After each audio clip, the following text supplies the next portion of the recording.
Fala pessoal, sejam bem-vindos a mais um BH Podcast, mais um episódio do BH Podcast. E hoje nós vamos bater um papo aqui sobre diversos assuntos. A gente vai falar sobre esporte, direito esportivo, atualidades, mas antes de apresentar o nosso convidado, eu quero fazer um convite para você que já pensou em ativar o seu próprio podcast. Eu tenho certeza que você assistindo vários cortes de podcast, você também já deve ter pensado em ter o seu próprio podcast. E aqui no Estúdio RVL você pode ativar o seu próprio podcast sem se preocupar com nada de parte técnica, só chegar e gravar o seu podcast. Então pesquise no Instagram, @EstúdioRVL, entre em contato e ative você também o seu podcast.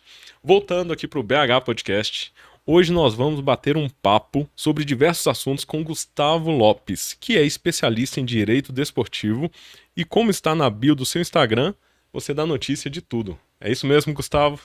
Oi, gente. Oi, Leandro. É uma alegria imensa estar aqui. E é isso. Eu tenho a intenção de dar notícia de tudo. Como diz minha mulher, você tem que ter opinião sobre tudo, você tem que falar de tudo. Não sei se eu tenho, mas eu gosto.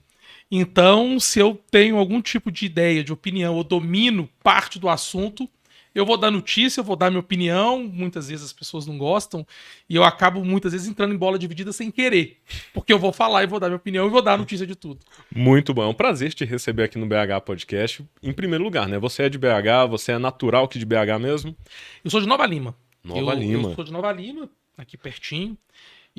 Mas moro em Belo Horizonte desde 84. Então, se eu tenho aí 43 anos, são 39 anos morando ininterruptamente em Belo Horizonte.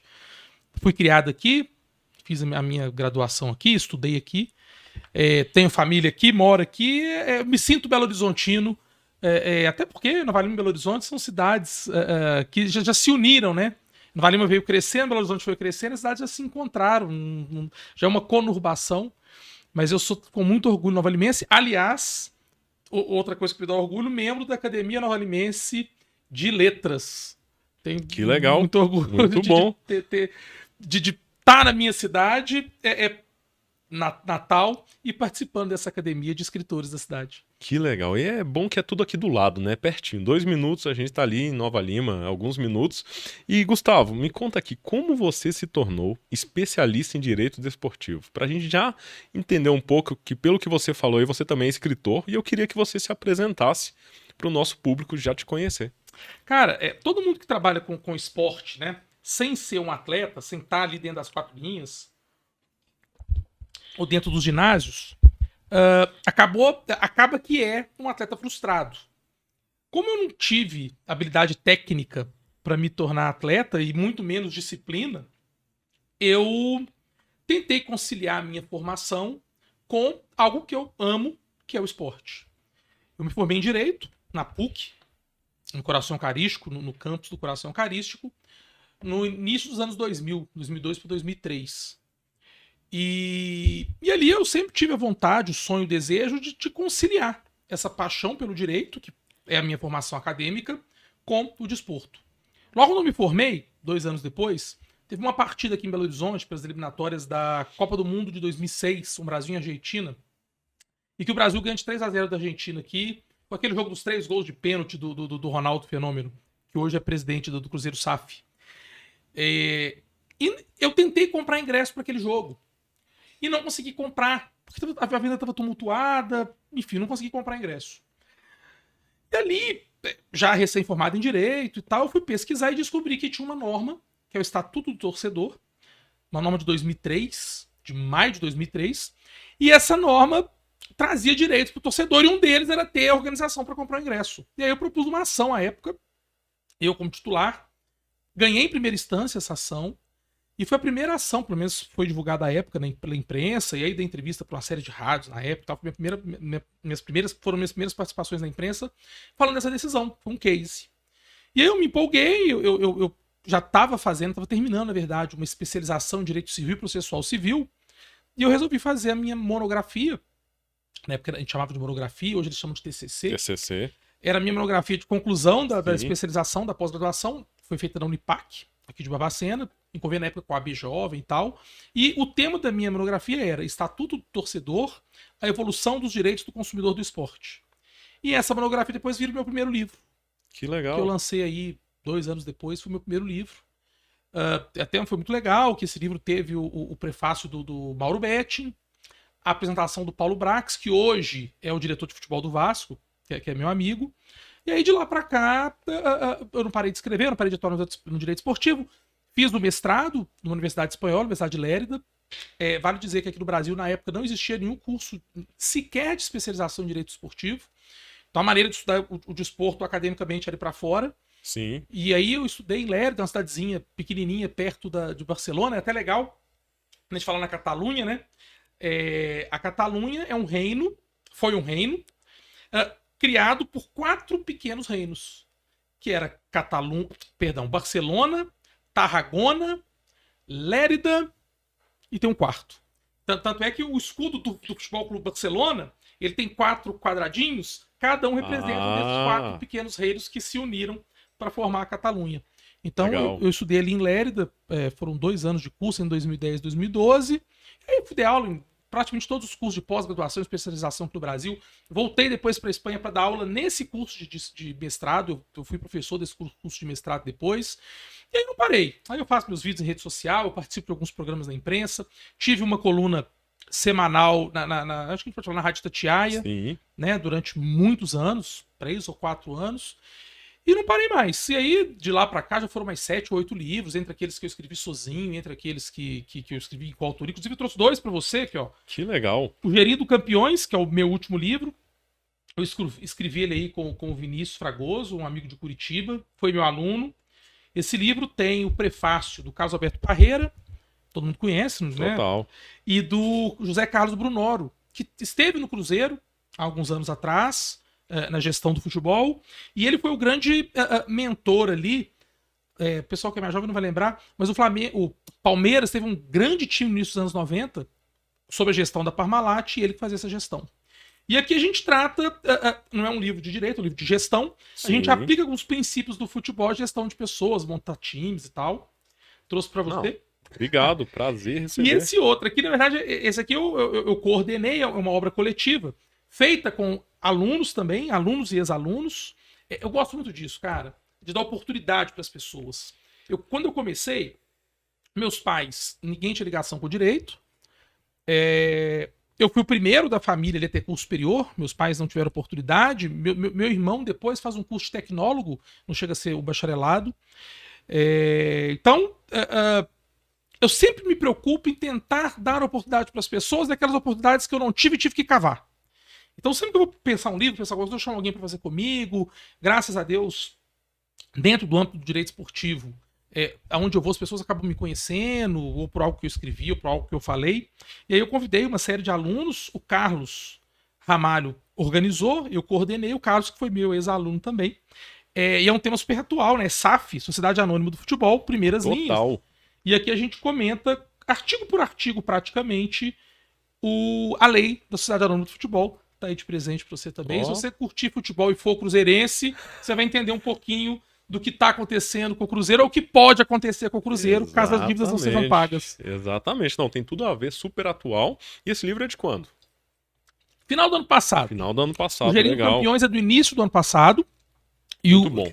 É o último livro que eu realmente escrevi, né? E que título, hein?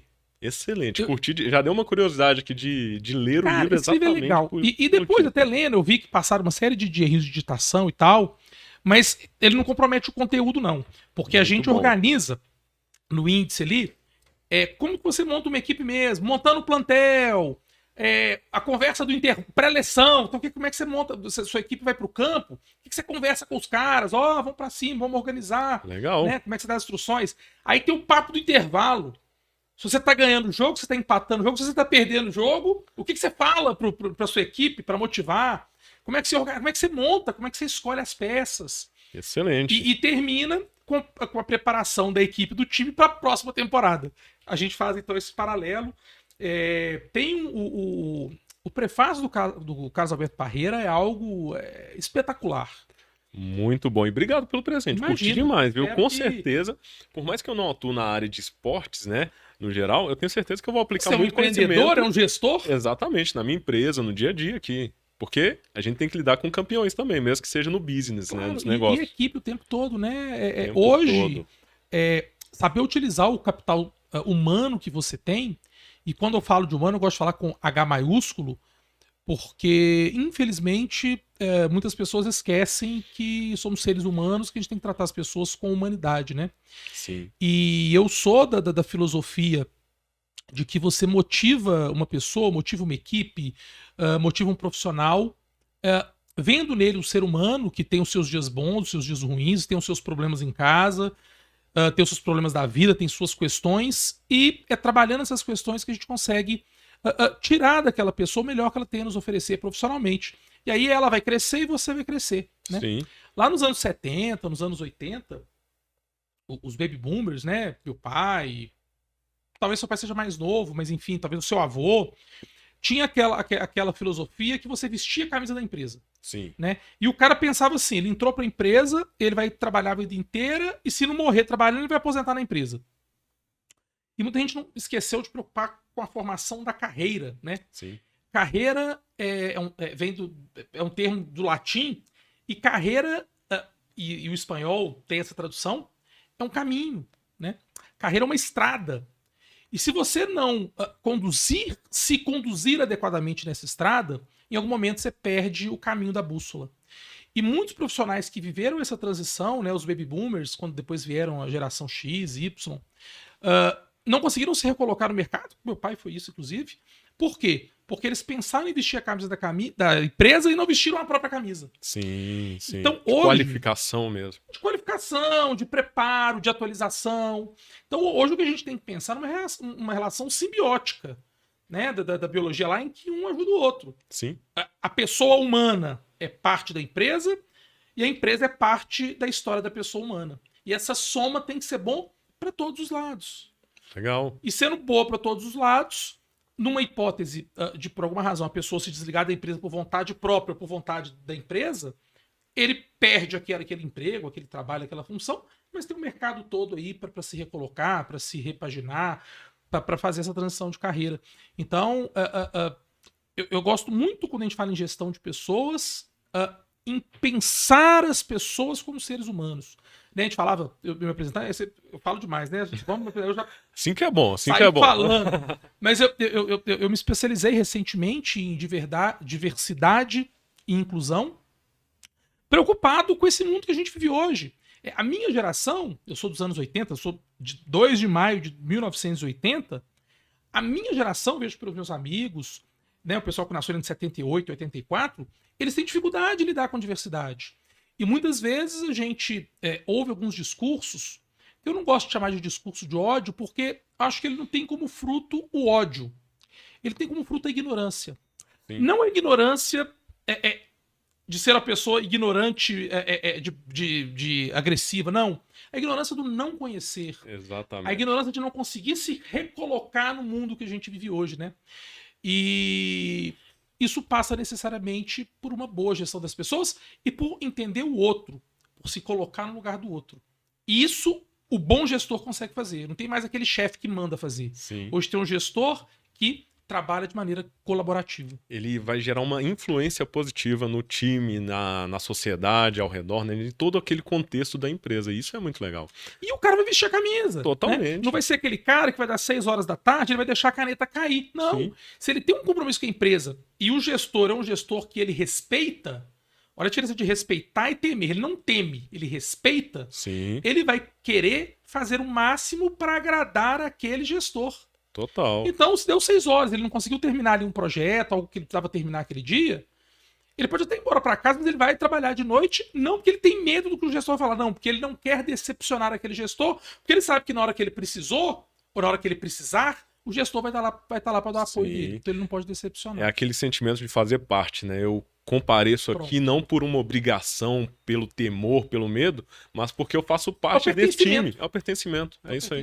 Pertencer a algo maior. Legal. Então isso hoje é fundamental na organização de uma equipe. Muito bom, Gustavo. E antes de fazer a próxima pergunta que tem a ver com isso, para o pessoal já ir conhecendo você, né? Qual que é o arroba do seu Instagram? É @GustavoLP Souza com Z. A gente pergunta, conhece você? É @Gustavo LP Souza, LP de long play mesmo da minha época, mas é o Lopes Pires. Gustavo LP Souza com a letra Z. Muito bom. Então você, enquanto você vai assistindo aqui esse episódio ou ouvindo nas plataformas de áudio, já segue o Gustavo lá no Instagram. Segue lá, eu adoro falar que eu dou notícia de tudo, né? Às vezes eu gravo alguns vídeos falando bobagem. Na época da eleição, cara, eu vim comentando quase que semanalmente os resultados das pesquisas, as estratégias dos candidatos. Foram vídeos meus que até bombaram assim no Instagram. Bombaram assim, né? Pro meu tamaninho. Mas o pessoal curtia muito. O pessoal tava muito envolvido, né? Totalmente. Muito envolvido. Então... Aí depois do resultado da eleição, eu fiz uma live também. Eu gosto muito de fazer umas lives nos assuntos.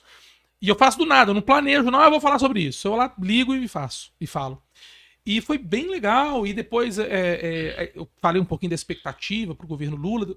Teve a Copa do Mundo. A Copa do Mundo, eu fiz lives no início e no final de cada uma das fases, comentando o que eu esperava. O dia que o Brasil perde aquele jogo horroroso. Pra mim, o pessoal fala muito. Horrível. O pessoal fala muito do 7x1. Esse foi pior do que o 7x1. Eu acho. Foi. O 7x1, perder pra Alemanha numa semifinal de Copa do Mundo, tudo bem, o placar foi elástico. Mas não é vergonha nenhuma. Foi perder com garra também, né? Eles perderam ali envolvidos no 7x1. Cara, aquele jogo. Ou você acha que foi do mesmo jeito? Eu acho que teve uma catarse ali. Sabe aquela situação que tem uma catarse coletiva, as pessoas não sabem? E o 7x1 foi muito isso. Mas perder pra Alemanha na semifinal de Copa do Mundo, ok, não é pecado nenhum. Agora, me desculpa, perder pra Croácia numas quartas de final de Copa do Mundo, nos pênaltis, é inaceitável. A Croácia não tá na mesma prateleira que o Brasil. A derrota em 2018 eu já tinha falado isso. Aquela derrota pra Bélgica, tudo bem, era a maior geração belga da história, piriri, pororô.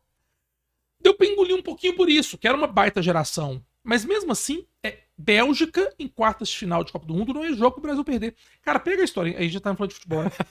Pega a história. 82, a gente sai pra Itália. Bicampeão do mundo, foi conquistar o tricampeonato. Sim. Depois, 86, a gente sai pra França, que tinha sido campeã europeia. Tinha o Platini, que era um dos maiores jogadores da época. Perdemos nos pênaltis. Um jogo que a gente poderia ter ganhado, porque o Zico perde o pênalti. Eu tenho implicância com o Zico por causa disso, você não acredita. Aí depois vem 90, a gente perde pra Argentina, atual campeã do mundo, que chega à final da Copa do Mundo. Aí em 94 a gente ganha. Em 98 a gente perde a final pra França, campeã do mundo, jogando em casa, e perdeu. Não foi por causa do peripacto no Ronaldinho, perdeu porque tinha que perder mesmo. Aí vem 2002, a gente é campeão no mundo. 2006 a gente sai pra França nas quartas de final, e a França é finalista, perde pra Itália nos pênaltis, o jogo da cabeçada do Zidane. Sim. Aí vem 2010, a gente perde pra Holanda, tradicionalíssima, lá na Laranja Mecânica, todas as vice-campeão do mundo, chega na final e perde a final, nas quartas de final também a gente perde, que é um jogo também que a gente tinha tudo pra ter ganhado, mas tudo bem, era a Holanda. Aí vem 2014 pra Alemanha. Nas últimas duas Copas do Mundo a gente perdeu pra ninguém. A gente perdeu pra Bélgica e pra Croácia, que não são ninguém na fila do pão do futebol mundial, entendeu? A gente precisa repensar o futebol brasileiro, reorganizar, a gente fala de gestão, né? Eu fico com a sensação, às vezes, também, que a seleção brasileira já não é mais o sonho mais importante para os atletas. É isso que eu ia te perguntar. O que você acha que gera tudo isso, assim? Porque tem algo lá no fundo, assim, tem algum motivo. Cara, eu acho que esses caras que estão na seleção, e eu não tô sendo aqueles saudosistas que querem uma seleção formada por jogadores que jogam no Brasil, não. Mas eu penso que os caras já saem daqui muito jovens. Então, eles não têm, a gente falava de pertencimento, a sensação de pertencimento.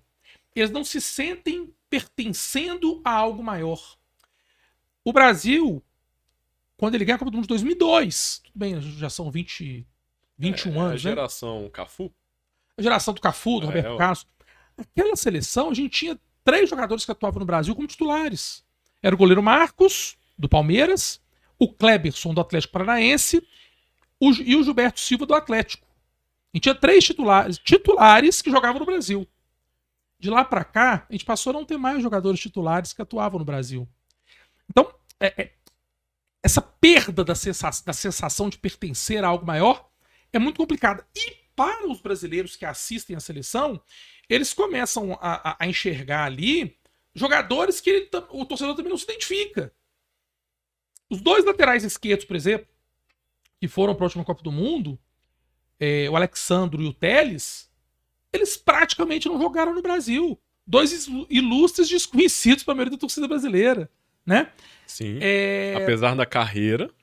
Era desconhecido. Grandes carreiras na Sim, Europa, o sim. Alexandre tá na Juventus, o Alex Telles na Atlético de Madrid, salvo o melhor juízo, jogadores que a gente não viu jogar aqui. Sim, exatamente por conta do que você falou agora há pouco, que sai muito cedo Muito e, jovens. na maioria das vezes, eu acredito que o objetivo principal não é mais ir para a seleção, não é ser reconhecido na seleção, é ser reconhecido lá fora. Pronto. É ser reconhecido num clube grande da Europa. É ganhar uma Exatamente. Champions. A gente fala, né, de Mundial de Clubes, os brasileiros não estão perdendo para os asiáticos, para os africanos. Gente, a Champions League hoje é a NBA do futebol. Sim, totalmente. O campeão da Champions é o melhor time do mundo.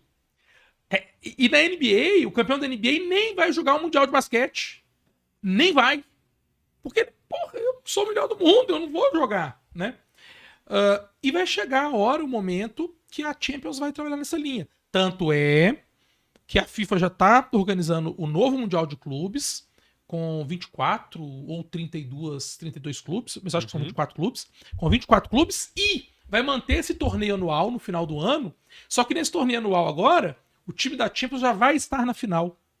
O time olha o que o futebol sul-americano conseguiu. Se igualar com os outros continentes. Sim. E vai ter que disputar com eles para chegar na final do bom. Mundial. Ou seja, o futebol sul-americano de clubes se enfraqueceu muito porque não consegue segurar financeiramente os atletas. É isso que eu ia te perguntar. Agora a gente já tá entrando no futebol, né? Vamos seguir nessa linha. O que você vê que gera essa saída tão rápida, né? Dinheiro. Dos Dinheiro. jogadores, do Brasil pra fora. Dinheiro, falta de investimento? Ou Cara, não? Só o dinheiro, só a chamada mesmo que tem. Não é falta de investimento, porque se a gente pensar o futebol no Brasil, dentre todos os outros esportes, ele tem um baita investimento. O Flamengo, que se organizou para isso, é mérito do Flamengo, tem um orçamento de um clube médio europeu. O Flamengo tem um orçamento muito semelhante ao do Porto, por exemplo, de Portugal. Tanto é que é o clube brasileiro que consegue segurar alguns atletas ou repatriar alguns atletas. Mas mesmo com um orçamento de um clube médio, olha só, o clube com melhor orçamento da América do Sul, se não for das Américas, tem o orçamento de um time médio na Europa. É. Chega um Real Madrid com um saco de dinheiro, o atleta deslumbra, porque ele quer ir jogar na Espanha, e fora a questão financeira, tem a questão de morar num país que a criminalidade é baixa, num país que há previsibilidade econômica, num país que há segurança jurídica. Padrão de vida. Uma qualidade de vida. Né, infinitamente melhor. Então, não tem como segurar o atleta. E isso começou a acontecer em outros locais pelo mundo também, né? Por exemplo, a Ásia tem investido pesado cada vez mais. Mas aí a questão da Ásia é só dinheiro. É só dinheiro. É só dinheiro. Ninguém em sã consciência vai querer morar na Arábia Saudita. Ninguém em sã consciência vai querer morar no Catar. Eu tive no Catar, na Copa do Mundo. Cara, é a coisa mais artificial do mundo. É uma cidade muito bonita, ostentam demais. Imponente. Muito imponente, mas não vende bebida alcoólica, não tem festa, as mulheres subjugadas. É constrangedor pra gente ver como as mulheres são subjugadas. Os trabalhadores, prestadores de serviço, Uber, Sim. garçons, pessoal da limpeza, todos estrangeiros, e você identificava ali pela composição física deles. E muitas vezes eu perguntava, ou eram africanos lá da África subsaariana, que é a parte paupérrima da África, então o pessoal da Etiópia, o pessoal da Mauritânia, e os indianos e paquistaneses, exatamente. lá do outro lado, que eles também têm a pele escura, mas tem um formato de rosto diferente e tal. Eram esses caras que exerciam esse trabalho. E a sensação que a gente... E tinha também ali um pouco dos orientais, do Vietnã, sim, né? Sim. Que é uma parte ali também da Ásia, mais ali um sudeste asiático, né? E você via que esses caras, pelo sofrimento dele... Cara, você vê essa pessoa, a fisionomia da pessoa fala muito. A sensação que você tinha é que eles estavam em trabalho quase escravo. Coisa bizarra. O que foi muito comentado durante a Copa, né, com mídias independentes, sobre a situação ao redor do Catar, né, que ali é um cenário gigante, assim, em relação à mídia. ali, só que o contexto em geral, Cara, ao redor. ninguém vai morar no Catar, na Arábia Saudita, em Dubai mesmo. Dubai já se ocidentalizou demais, né? Dubai, você consegue tomar uma cerveja. Em Dubai você tem algumas festas. Dubai se ocidentalizou muito, né? Virou ali meio que um oásis. Mas uma cidade artificial, até chuva eles fabricam. E avisa, hoje vai chover às 14 horas, porque o ar tá muito seco, eu fabriquei uma chuva. Não é legal. Ninguém vai morar ali porque quer morar ali. A qualidade de vida dali é muito pior do que a nossa. Sabe? Agora, o cara vai porque ele vai ganhar um saco de Cristiano Ronaldo. Cristiano Ronaldo tá jogando na Arábia Saudita hoje porque tá ganhando um caminhão de dinheiro para jogar na Arábia Saudita. Mas ele ele deve ter botado na cabeça dele, tá em final de carreira, vou jogar aqui 2, 3 anos, vou ganhar mais um saco de dinheiro. A Arábia Saudita, eu acredito que tem um projeto maior por detrás disso. A Arábia Saudita, ela quer sediar o primeiro Mundial de Clubes. A Arábia Saudita quer sediar uma Copa do Mundo. A Arábia Saudita, há quem diga que ela já tem ali, pelos herdeiros do príncipe, né, e tal, já há ali uma intenção de se ocidentalizar mais um pouquinho, de se abrir um pouco mais para o mundo. A Arábia Saudita tem todo um projeto por detrás. E olha como é que é negócio, né? O Cristiano Ronaldo, ele vai para a Arábia Saudita, um campeonato que ninguém nunca ouviu falar, e hoje a Arábia Saudita já vendeu os direitos de transmissão do seu campeonato para mais de 100 países no mundo. É uma estratégia gigante trazer o R7 para participar dessa mídia. E para a Liga árabe ficar conhecida, ou Liga Saudita, né? O Portugal mandou, hoje tem correspondentes, repórteres correspondentes que estão morando na Arábia Saudita para poder acompanhar e cobrir o time do Cristiano Ronaldo. Ou seja, o tamanho que o Cristiano Ronaldo tem na mídia, o tamanho dele, o alcance dele e o que ele representa é uma coisa incrível. Ele trouxe os holofotes mundiais para a Arábia Saudita. Virou os olhos do mundo para a Arábia Saudita. É isso aí. Um campeonato que ninguém conhecia, ninguém nunca tinha ouvido falar. E nós estamos aqui falando do campeonato. Exatamente. Olha só, nem eu tô meio por fora dessa parte internacional do futebol, mas isso é um assunto bem interessante, porque você comentou sobre essa saída, né, dos jogadores, principalmente do Brasil. E qual que é o impacto que você vê a partir do longo prazo em relação a isso? Se continuar assim. Já estamos sofrendo esse impacto. A gente pega a seleção de 82, só o Paulo Roberto Falcão jogava fora do Brasil. Então aquela seleção de 82, né, proclamada por todos, Valdir Pérez, Leandro, Luizinho aqui de Nova Lima, meu contemporâneo, jogou no Vila, sou conselheiro do Vila, Luizinho, Oscar e Júnior, Cerezo, Éder, Falcão, Sócrates, Éder e Serginho Chulapa, né? Então, Meira, Cerezo, Zico, Falcão e Sócrates, isso aí. Essa daí de qual ano? 82. 82. Pra muitos é a maior seleção da história. Sinceramente, não tinha nem nascido, né? Mas é a seleção que todo mundo ouve. Essa Copa nem eu acompanhei, eu tinha 2 anos de idade. Olha só. E que eu não acho essa seleção isso tudo também, não. Apesar de saber, não acho ela isso normalmente tudo, não. É a mais comentada, né? Assim. Mas foi uma seleção. A seleção de 82, ela chega na Copa do Mundo depois de ganhar da Itália na Itália e da Alemanha na Alemanha. E jogando um bom futebol. Tele Santana, que é o meu patrono, eu sou membro da Academia Nacional de Direito Esportivo, ele é meu patrono lá, Tele Santana, mineiro aqui de Itabirito, e treinador do meu Clube Atlético Mineiro no título de 71. O Tele Santana, ele monta uma seleção pra frente. E ele tinha um material humano incrível. Júnior e Leandro, para muitos, os maiores laterais da história do futebol brasileiro. O meio-campo era um meio-campo clássico, você não tinha ninguém que batia. Eu acho que é por isso que a seleção perde a Copa. Você não tinha um cara para chegar junto. Tanto é que o Brasil joga com a Itália, podendo empatar o jogo, e perde de 3-2, porque o time quis jogar bonito. Tem um lance que o Cerezo cruza uma bola e o meio-campo da Itália pega e bota o Paulo Rossi na cara do gol. Né? Tem um pênalti que era pro Luizinho ou o Oscar tá ali cobrindo e o Paulo Rossi chega na cara do Valdir Pérez para fazer o gol. Aquela seleção, a base da seleção era Flamengo e Atlético, que eram os grandes clubes da época. Aí você tinha o Serginho Chulapa, que eu não me lembro se ele estava no Santos ou no São Paulo na época. Você tinha o Valdir Pérez, que era do São Paulo. O resto era Oscar do São Paulo, Luizinho do Atlético, Leandro e Júnior do Flamengo, Zico do Flamengo, Éder do Atlético, Sócrates do Corinthians, o Falcão que tinha saído do Inter para Roma, que era um único estrangeiro. Faltou um. Sócrates do Corinthians, Falcão, Zico e faltou um meio campo aí. Bom, Era uma seleção que quase os jogadores jogavam no Brasil. O torcedor brasileiro se identificava. Porque ele torcia pro Éder fazer o gol, que era o cara que ele tinha visto jogar no Mineirão aqui há 3 semanas. Você tinha uma É identidade. isso aí. Tava presente. Em 86, a gente já tem meio time jogando fora. Então olha como é que passa. Em 90, a gente já tinha um time titular praticamente todo jogando fora. Então, hoje, a gente acolhe os frutos dessa internacionalização dos atletas. Aí eu comentei aqui agora há pouco. 2002 a gente tinha 3 titulares que jogavam no Brasil. 2006 já não tinha nenhum. 2010 nenhum. 2014 nenhum. 2018 o Fagner, ele substitui o lateral esquerdo que machucou. Então ele joga ali, o lateral direito que machucou, ele joga na lateral direito, jogava no Corinthians. Então 2018 tinha o Fagner. 2022 nenhum.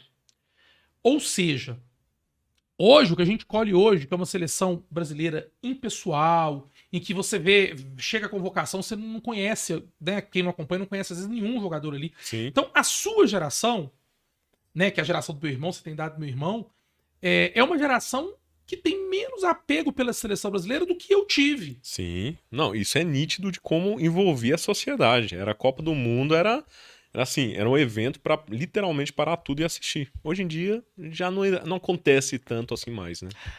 As últimas 2 Copas do Mundo, na verdade as 3 últimas, eu tive a oportunidade de assistir em loco. 14 foi no Brasil, 18 na Rússia e agora 22 no Catar. Essas competições, eu talvez eu não consegui identificar muito bem como é que aconteceu aqui, porque eu não estava aqui.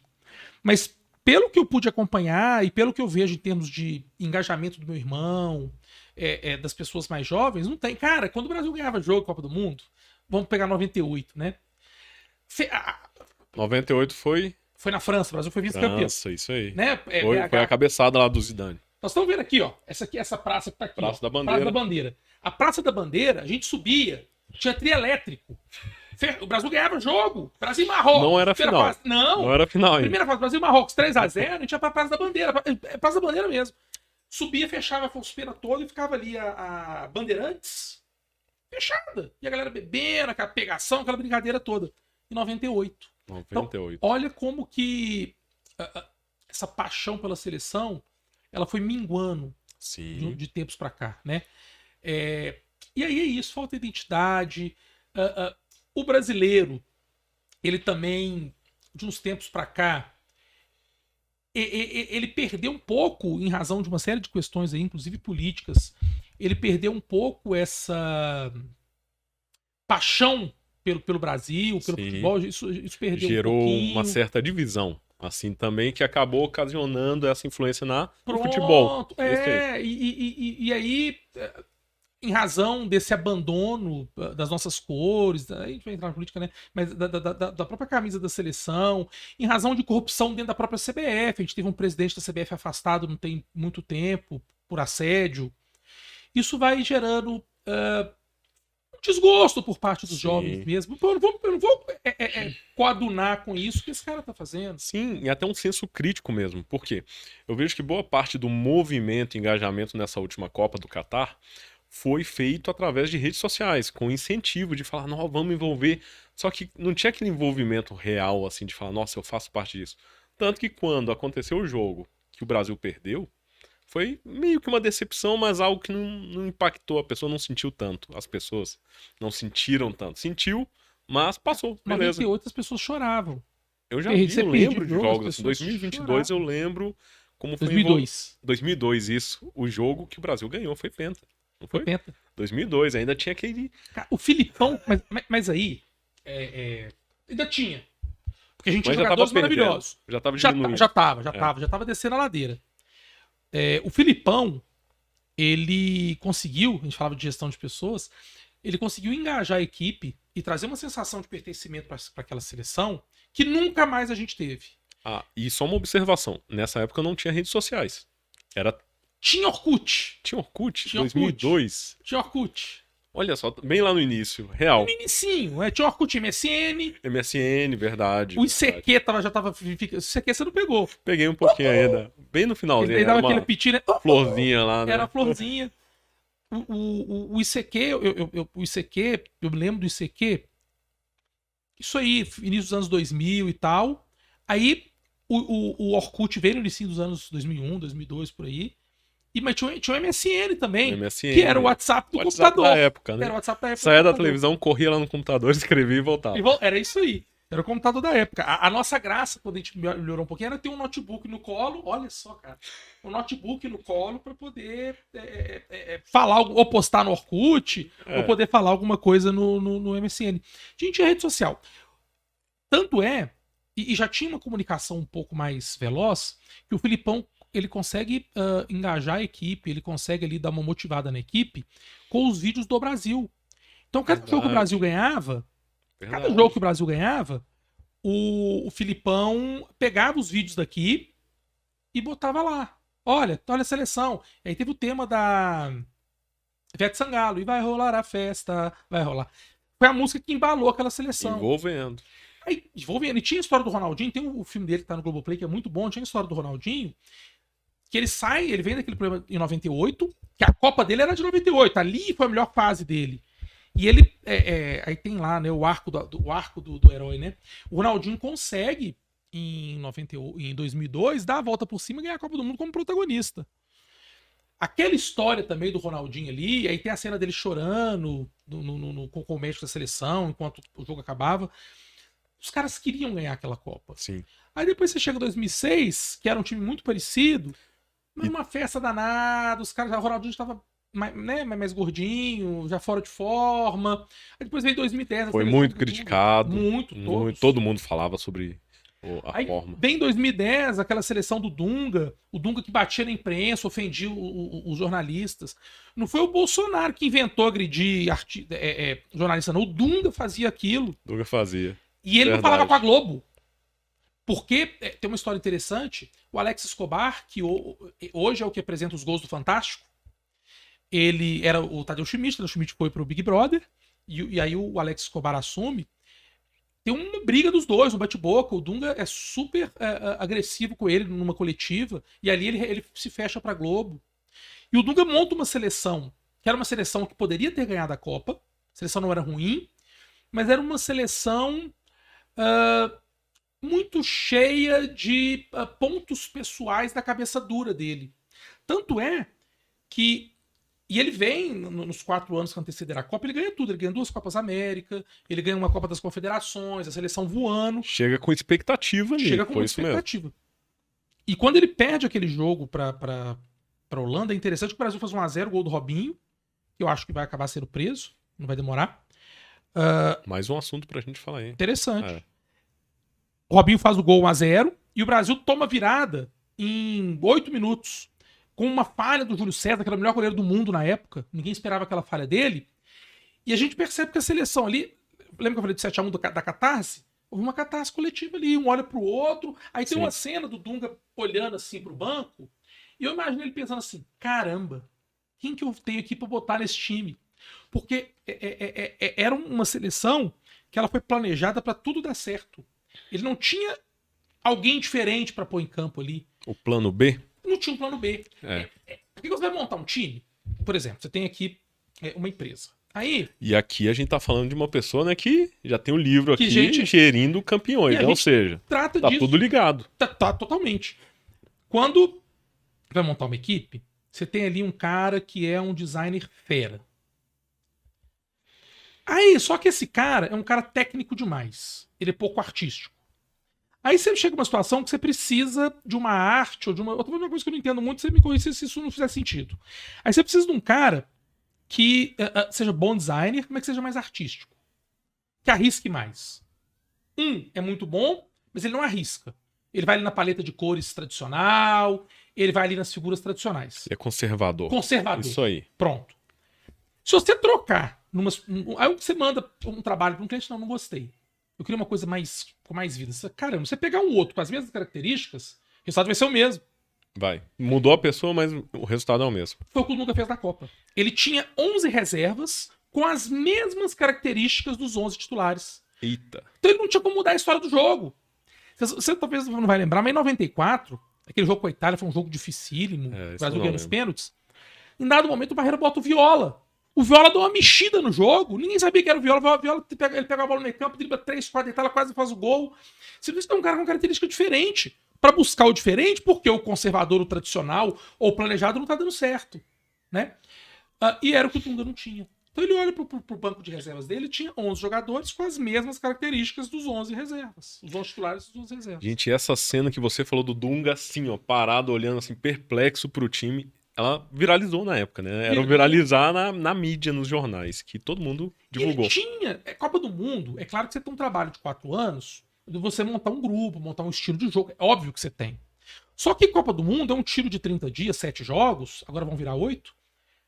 É um tiro de 7 jogos, em que você, além de ter a base formada, você tem que ter quem tá melhor no momento. Gente, o Filipão leva pra Copa do Mundo o Kleberson, do Atlético Paranaense. Cara, isso é bizarro, depois o pessoal pesquisar aí no Google, eles vão ver.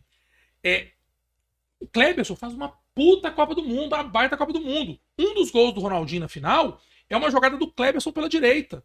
Ele joga a bola, o Rivaldo faz o corta-luz e o Ronaldo bate. Ele mete uma bola na trave, acho que foi nesse jogo também. Ele é contratado pelo Manchester. Ele é apresentado junto com o Cristiano Ronaldo. No mesmo dia. Quem que era a estrela? O Kleberson. O Cristiano Ronaldo era figurante da apresentação do Kleberson. Por conta do desempenho dele. Nunca mais jogou bola. Rapidinho ele foi pro banco do Manchester. Aí do banco do Manchester ele foi para um clube menor. Aí depois ele volta pro Brasil, acho que ele joga no Flamengo, termina a carreira no Flamengo. Ele chega a ser convocado, salvo o melhor juiz, em 2006 ele estava naquela seleção, ou 2010, ele chega a jogar até mais uma Copa do Mundo, mas ele nunca mais foi o que ele foi naqueles 7 dias da Copa do Mundo. Ele rouba a posição durante a Copa, ele não era titular, ele ganha a posição durante a Copa do Mundo. Ou seja, você monta para a Copa do Mundo, na hora que você vai fazer a sua gestão de pessoas, organizar seu time, você leva a sua base, mas tem que levar quem tá bom no momento. Aí, onde que eu quero chegar? Em 2010, Paulo Henrique Ganso e Neymar tinham que estar naquela lista. Em 2010. Tinha que estar naquela lista. Agora, como é que você monta uma lista com 26 jogadores e não leva o Gabigol? Que era o cara que tava metendo gol no jogo decisivo. Não leva o Hulk do Atlético, aí eu não tô falando. Mas o Hulk era um cara... Tudo bem. Tava em alta. Eu sou cruzeirense, mas tava em alta. 2022, de longe, ele não foi o cara de 2021. Né? Não foi. Mas ele é o cara que poderia fazer diferença. Né? Naquele jogo você precisava ganhar da Croácia, fazer um gol ali, achar um gol, achar uma jogada diferente. E aí a gente vai paquetar. Aí ele tira o Vinícius Júnior com 22 minutos do segundo tempo, que era um cara também diferente, poderia inventar alguma coisa ali. Aí bota esse Antony, que eu não acho. Cara. Qual que foi sua sensação, Gustavo, na hora que você viu essa movimentação, você entendendo essa área do futebol, o que você sentiu na hora? Eu senti o Brasil com medo da Croácia. Sabe? E faltando ali. E outra coisa, a gente falando de gestão de pessoas, a sensação que a gente fica, isso tá gerando processo também, né? Porque o Neto, quando acaba o jogo, ele entra bravo no programa dele, xingando o Tite hoje tá processando o Neto. Olha a situação, as consequências aí. Tá processando, e xingou, vagabundo e tal. O Tite, ele comete vários erros durante a Copa do Mundo, mas naquele jogo tem 2 erros do Tite pra mim que são imperdoáveis e erros preliminares. O primeiro, a gente via que ou o Tite não tinha controle sobre a equipe, ou ele instruiu errado. Por quê? Ele bota o Fred, inclusive aqui de Minas Gerais, jogou na América e tal, não é o Fred centroavante, é o Fred meio campo, volante. Ele bota o Fred pra segurar o jogo. O Brasil ganhando de 1-0, há 3 minutos, 2 minutos e pouco pra acabar o jogo, ele bota o Fred pro Fred segurar o jogo. Aí, o Fred, quando o Brasil toma o gol, o Fred ele sofreu uma falta lá na área, na área ali no ataque. Poxa, não era o Fred estar ali. Então, ou ele não ouviu o Tite mandando voltar, ou ele foi mal instruído. E o segundo erro, quando o Brasil perde a Copa, acaba o jogo, ele vai pro vestiário e deixa a meninada lá chorando. Que é a seleção que vai ser base da próxima Copa, sabe? Então, o Tite foi uma decepção, um baita treinador, tem currículo e fez uma carreira pra estar ali, mas foi uma decepção absurda. Eu não teria renovado com ele para 2022. Para mim, um cara que treina uma seleção que perde para a Bélgica em quartas de final de Copa do Mundo, e eu não renovaria com ele. Quem você colocaria no lugar dele assim? Hoje? Esse seria um estrangeiro. Eles estão falando muito do Ancelotti. Ancelotti? Que é o técnico do Real Madrid. Ah, legal. Há boatos aí que ele, inclusive, já seja pré-contratado, que o contrato com o Real Madrid acaba no meio do ano. Isso aí que eu ia perguntar. Ele está disponível, então, estará disponível. Atualmente, tá como interino o Ramon Menezes, jogou no Atlético, no Cruzeiro, o Ramon Menezes, que é o treinador da seleção sub-20, e estar o interino agora é sinal de que a CBF está esperando alguma coisa acontecer para apresentar o principal. Então, falam muito do Ancelotti. O meu favorito seria o Pep Guardiola. Pep Guardiola. Que ele seria capaz de revolucionar, na minha opinião, os conceitos de seleção brasileira. E mais, um cara desse, ele vem pro Brasil para treinar a seleção, ele tem cacife de peitar o presidente da CBF. Esses treinadores que a gente tem aí não tem. Então os treinadores da CBF, você tá me pagando é para eu fazer o meu trabalho. Segura a onda, que é comigo. Seleção aqui é comigo. Ou seja, quem tá aqui no Brasil ele vai convocar quem ele tem quiser. resistência, tem dificuldade. Vai, porque o Pep Guardiola é muito maior do que o presidente da CBF. Legal. O Ancelotti é muito maior do que o presidente da CBF. Aqui no Brasil a gente teria o Diniz. O Cuca é sem chance. Primeiro, porque eu acho que ele passou a hora dele. Segundo, que ele tem ele teve um processo de estupro no início da carreira e tal, então ele não passaria nas regras éticas da CBF de hoje, no código de ética atual. Então ele não seria. Então seria o Diniz, o Dorival Júnior, que estava no Flamengo. Seriam os dois brasileiros hoje. Eu gosto muito do Renato Gaúcho, mas também não sei se é treinador de seleção. Se a gente for pensar numa saída doméstica, seria um português, que é o Abel do Palmeiras. Que é um baita treinador. Interessante. E trazendo um pouco da visão do seu livro, Gerindo Campeões, qual que é a importância do técnico para o resultado final, para o sucesso? Ele é o gestor. Ele é que vai gerar esses campeões. Ele vai formar um time. Ele vai pegar as peças e organizar as peças de forma que ele consiga tirar o melhor de cada um deles. Esse é um desafio pro gestor. Vamos pensar numa empresa de vendas, né? Para ficar mais fácil. O cara tem ali um colaborador e tal, que é um vendedor fera. Ele estoura a cota, ele vende até a mãe dele, se der o cara vende, o cara é bom demais. Pô, esse cara é muito bom, eu vou promover para ser supervisor. Calma. O bom vendedor pode não ser o bom supervisor.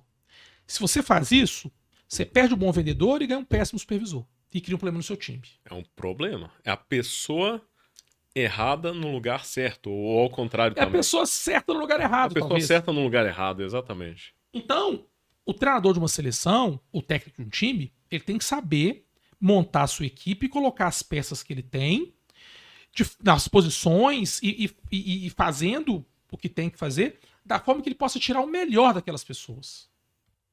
Esse é o grande papel do selecionador de uma seleção.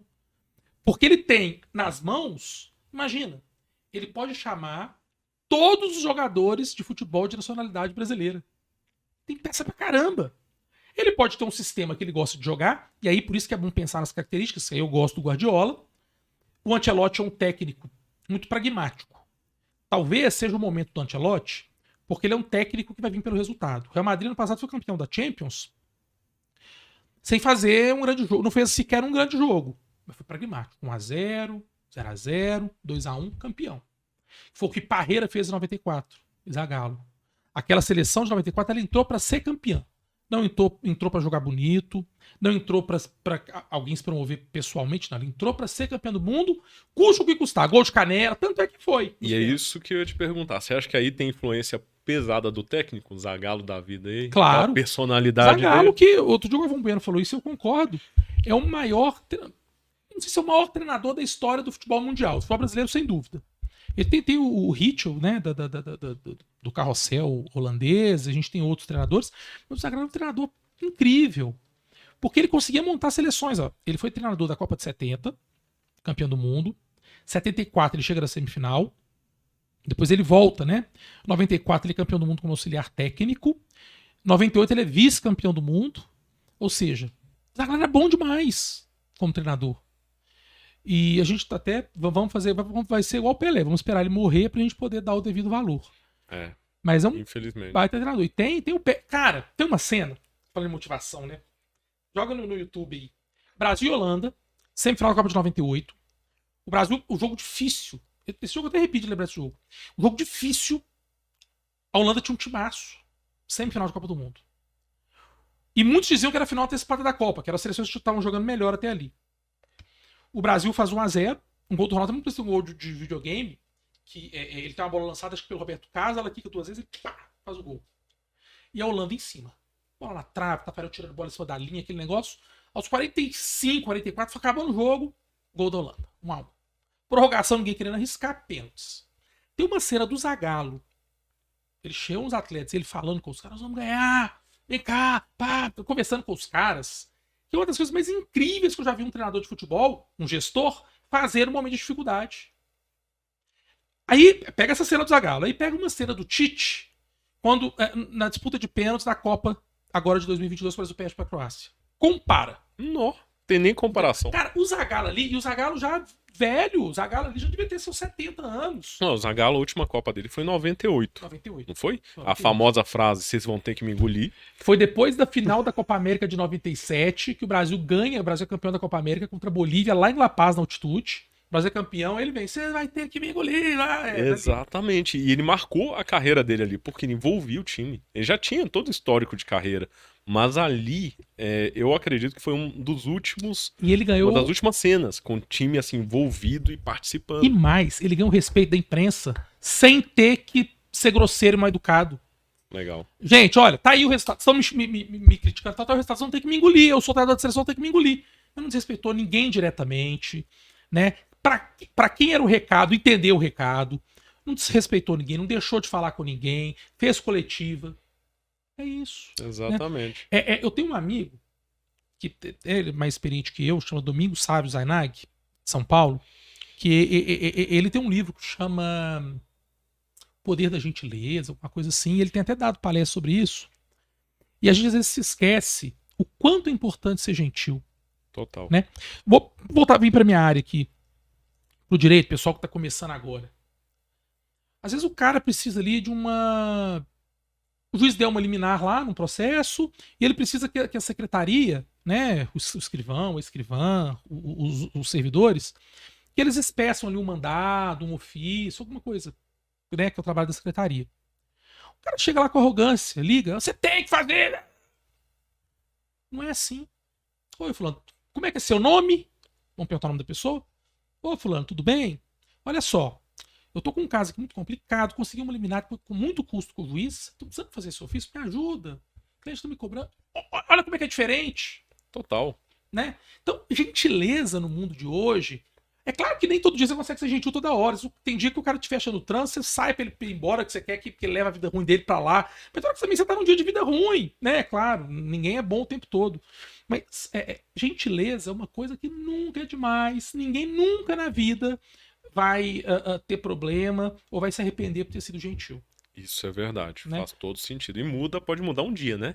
Mudar Claro. o dia de pessoas ao redor e inclusive o nosso também. Claro. Muito bom, Gustavo. E assim, a gente tá falando bem aqui de esporte, né? A gente já tá caminhando para quase 1 hora de podcast aqui falando sobre esporte. Cara. Que bom, quando o assunto é bom, flui bem, né? E me conta aqui, além do esporte, você atua em várias áreas, como direito, por exemplo, e também a sua carreira como mentor, escritor. Eu queria saber um pouco mais sobre essas áreas e principalmente uma área que está muito em alta recente, que é a área de política. Você fala sobre isso no seu Instagram, nos seus vídeos também. Qual que é a sua visão atual, já que a gente está falando sobre gentileza, sobre política? Cara, ainda vou dar um passinho para trás para falar de gentileza. Eu comecei a falar aqui mais cedo, sou de uma família que a gente não tinha formação superior, nunca faltou nada, mas também nada era farto, tanto é que hoje eu compro o que a infância sonhou, né, de dizer a música do Roupa Nova. Compro brinquedo, eu vou comprar brinquedo pros meus meninos e pra mim pros meus meninos e tal. Às vezes eu falo, papel, posso brincar com seu brinquedo só um pouquinho? Eu tenho lá os meus bonequinhos, coisas que eu gosto. Comprei um boneco do He-Man, grandão pra mim, que eu não podia ter. Muito bom. E as coisas que eu fui conquistando na vida foi porque eu estudei e porque eu acho que eu soube ser gentil com as pessoas. É claro que tem gente que não gosta de mim, a gente não agrada todo mundo. Jesus veio aqui e não agradou, né, para quem é cristão, e mataram ele. Mas eu sempre tentei não ser grosseiro, eu sempre tentei ser educado, bom dia, boa noite, né? E quando a gente fala em política, a política ela é a arte do relacionamento, né? E quando a gente fala em políticas públicas, porque a política a gente faz no nosso dia a dia. Quando você tá lá no seu trabalho e você quer organizar suas férias, por exemplo, e aí você tem que combinar com um colega para não sair na mesma época, você tá sendo político ali, vamos chegar no meio termo e tal, e você precisa fazer política. Mas quando a gente vai para política pública, a gente vê que... Aí eu vou falar ignorância de grosseria. Que a ignorância se tornou uma constante. É claro que a gente tem lobos em pele de cordeiro que te tratam bem, com educação, com gentileza, para te engolir. Mas não é todo mundo. E Sim. aquela pessoa que já chega com um tom agressivo, ela tá colocando para fora o que ela tem para te entregar, que é a agressividade. E a gente passou por um processo político, eu considero muito traumático, não só agora, né? Desde do impeachment da Dilma, aliás, desde a eleição da Dilma com o Aécio, foi ele muito apertadinho ali, o Brasil se dividiu muito. É isso que eu ia comentar, tem essa influência dessa divisão. Essa divisão Dilma-Aécio, muito. O Aécio poderia ter despontado como líder da oposição, mas aí foi pego no processo de corrupção e tal, e hoje foi eleito deputado federal agora com muita dificuldade, número de votos. Aí a Dilma sofre o impeachment.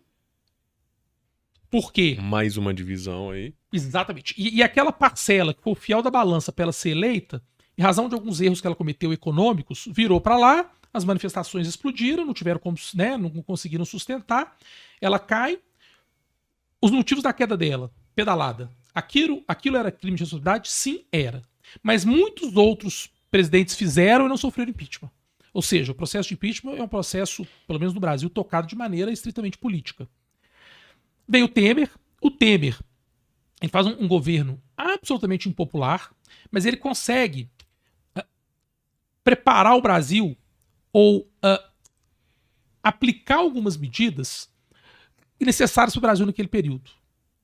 Ele faz a reforma trabalhista, ele inicia a reforma previdenciária e ele começa a falar a reforma tributária. Ele não consegue fazer essas 3 reformas, que se ele tivesse feito, o nosso país hoje talvez tivesse uma outra situação, porque ele também foi pego no escândalo, né? Aquela história lá do... Não, deixa aí. Como é que ele falou, gente? Que gravaram ele falando? Vamos manter isso aí. E aí ele sai ali, ele nem tenta a reeleição, porque ele não tinha nem voto para isso. Sim. Aí vem o Bolsonaro versus o PT. E o Bolsonaro ganha a eleição porque muita gente comprou a ideia de que ele seria um outsider, um cara que ia vir para fazer diferente de tudo isso aí que tá acontecendo, tá ok e tal. E ele se mostra um pouco demais do mesmo.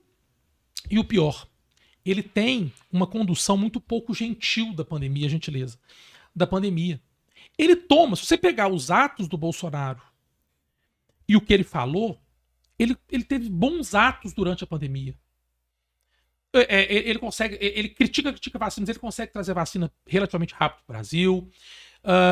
Ele critica tem aquela coisa absurda dele imitando, né, falta de ar e tal. E eu acho que ele perde a eleição. Esse é um dos grandes pontos que faz ele perder a eleição. Aquilo foi um absurdo. Mas ele manda dinheiro para todos os municípios, estados e tal, para eles poderem fazer lá. Eles fizeram aqui no Mineirão um negócio de guerra, de urgência ali, né? E tal. Só que ele não foi gentil. Faltou empatia. A comunicação gerou muitos ruídos ali. A sensação que eu tenho do Bolsonaro é que se você julgar dele, ele cai de 4, assim, sabe? Parece que ele anda de 4 patas, porque, cara, tem umas coisas que ele falava, meu Deus, como é que ele tá falando isso? Foi um assunto muito comentado, independente do lado político de cada pessoa, que o pessoal falava assim, gente, cadê a assessoria do Bolsonaro? Porque o presidente não é só o presidente, tem toda uma equipe envolvida, principalmente na comunicação. Mas eu acho que ele é tão bruto que ele não aceitava ninguém falar no que ele tinha que falar. Sim, e esse questionamento eu vi dos dois lados, né? Até quem era pró-Bolsonaro e quem era contra o Bolsonaro até se surpreendia, gente, cadê? E o Bolsonaro, ele ressuscita o Lula. O Lula volta no movimento anti-Bolsonaro. Isso é interessante esse comentário seu, porque o Bolsonaro surge no movimento anti-PT, né? Anti-esquerda, anti-PT, decepciona e surge uma oportunidade. E sabe qual que é meu medo? O Lula pegou um país numa situação muito complicada.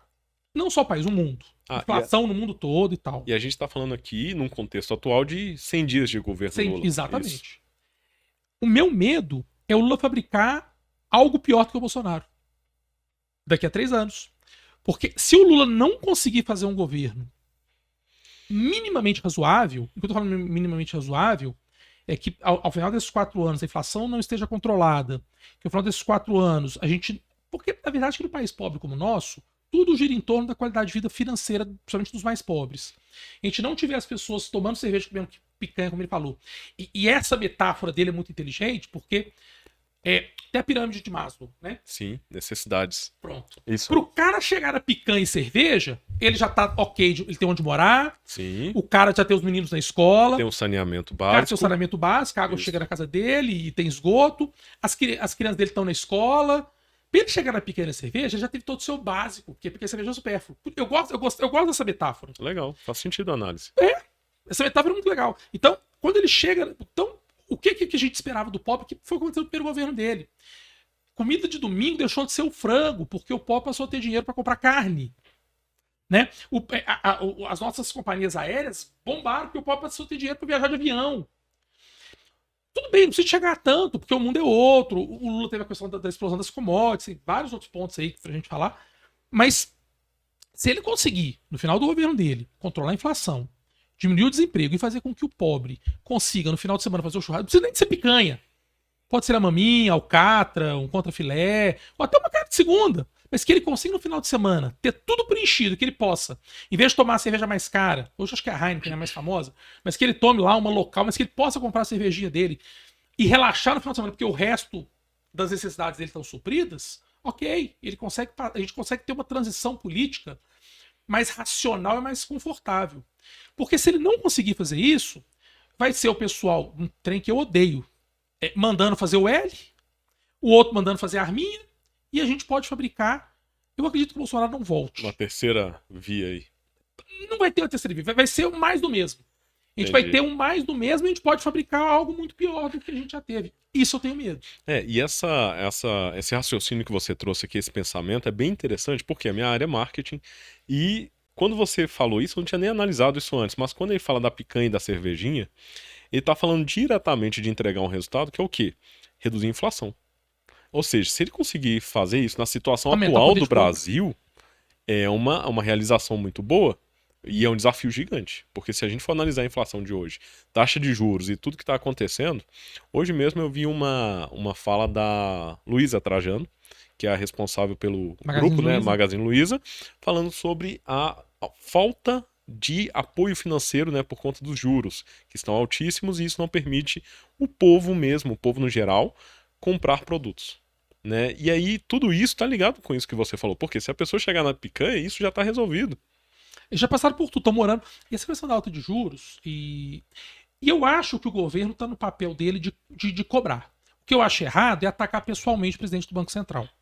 Mas atacar as medidas que ele toma, a estratégia dele, eu acho que tá completamente no papel, sabe? Qual que é o problema da taxa de juros? Essa taxa de juros, esse dinheiro que é o preço do dinheiro que sai do Banco Central para os bancos poderem emprestar. Se ele sai caro do Banco Central, os juros é o que você paga pelo dinheiro, né? Total. Se ele sai caro do Banco Central, se ele sai caro do Banco Central, o banco que toma o dinheiro vai reemprestar caro também. Qual que é a primeira consequência que a gente está enfrentando agora? Aluguel tá caro. Por quê? Financiamento imobiliário tá caríssimo. Então, se o cara já não tinha condição de comprar numa taxa de juros melhor, agora que ele não tem mesmo. Tira essa possibilidade de compra, de adquirir o imóvel. Ele vai ter que alugar. Isso. Se você aumentou gente para alugar imóvel, o preço do aluguel vai o quê? Aumentou a demanda. Vai subir. É isso aí. Então, a taxa de juros, ela vai controlar a inflação, porque ela vai tirar o dinheiro do mercado e, com isso, a inflação segura, ok. Mas aí você gera os efeitos colaterais. Aluguel caro, moradia, direito básico. Outro efeito colateral. O cara tem... Vamos pensar no cara milionário. O cara tem aí R$1 milhão. Por que eu vou fazer com R$1 milhão? Se a taxa básica do mercado está 13,75, ele prefere botar numa renda fixa e tirar 13,75 por ano, sem risco trabalhista, sem nada do que investir. Exatamente. Se a taxa de juros está baixa, o que o cara vai ter que fazer? Peraí, se eu tenho R$1 milhão aqui, se eu botar lá, o que ele vai render não vai pagar nem o que eu vou perder de inflação. Então eu vou abrir um negócio, vou abrir uma franquia, eu vou montar um estúdio, vou fazer alguma coisa com esse dinheiro. Vou movimentar isso aí. Aí ele vai gerar emprego, ele vai gerar imposto. Então, o cobertor ali é curto. Se você puxa o pé, para cobrir a cabeça, você pode deixar, você pode descobrir o pé. E se você vai cobrir o pé, você pode descobrir a cabeça. Então nós temos que chegar, o Banco Central e o governo brasileiro, a equipe econômica, eles têm que chegar num ponto, peraí, o que eu posso fazer para segurar a inflação, mas ao mesmo tempo não desacelerar a economia? Um meio termo ali, né? Ao mesmo tempo não gerar esses efeitos colaterais. E não fabricar uma falsa percepção de economia sustentável também, né? De criar algo que seja artificial para o longo prazo prejudicar. Porque pode acontecer isso. Fabricar. Bolsonaro tentou fazer isso, né? Bolsonaro fez tudo que ele pôde fazer com o pacote de bondades para ganhar a eleição, ele fez. Isso também é complicado, porque. Não até porque o governo ficou com dinheiro em caixa, porque também deixou de botar dinheiro em outros pontos, mas aí também é papo para outra história. Mas esse pacote de bondades, que criar uma situação artificial eleitoreira, a conta vai chegar na próxima eleição. Sim. E que foi o que aconteceu com a Dilma. É isso que eu ia comentar, porque muito do que aconteceu pós-governo Dilma foi consequência do que foi mantido por 6 anos. E dos primeiros governos. Não mantido, sustentado. E é o primeiro governo dela. O primeiro governo dela foi um governo de Alice no País das Maravilhas. Taxa de juros num índice que não podia ficar, muito benefício social numa situação que o Brasil não aguentava. Petrobras tendo ingerência total nessa maior empresa, gente. A Petrobras, ela precisa absurdamente ou absolutamente ser bem gerida. Porque é a nossa principal emprego, ela gera emprego, ela circula, né? Aí fizeram o que fizeram com a Petrobras. E por aí vai. Então, a conta chegou. A conta chegou. É o que eu tenho receio com o Lula agora. A conta chega, perde apoio popular. Com a perda de apoio popular, perde apoio político. Com a perda de apoio político, impeachment. Poxa, e aí abre caminho. 3 impeachments em 20 anos de história? Não é bom. Independente do viés político, não é bom. É a mesma coisa de falar de uma moeda. Como é que troca de moeda em tanto tempo? Criou uma moeda fraca.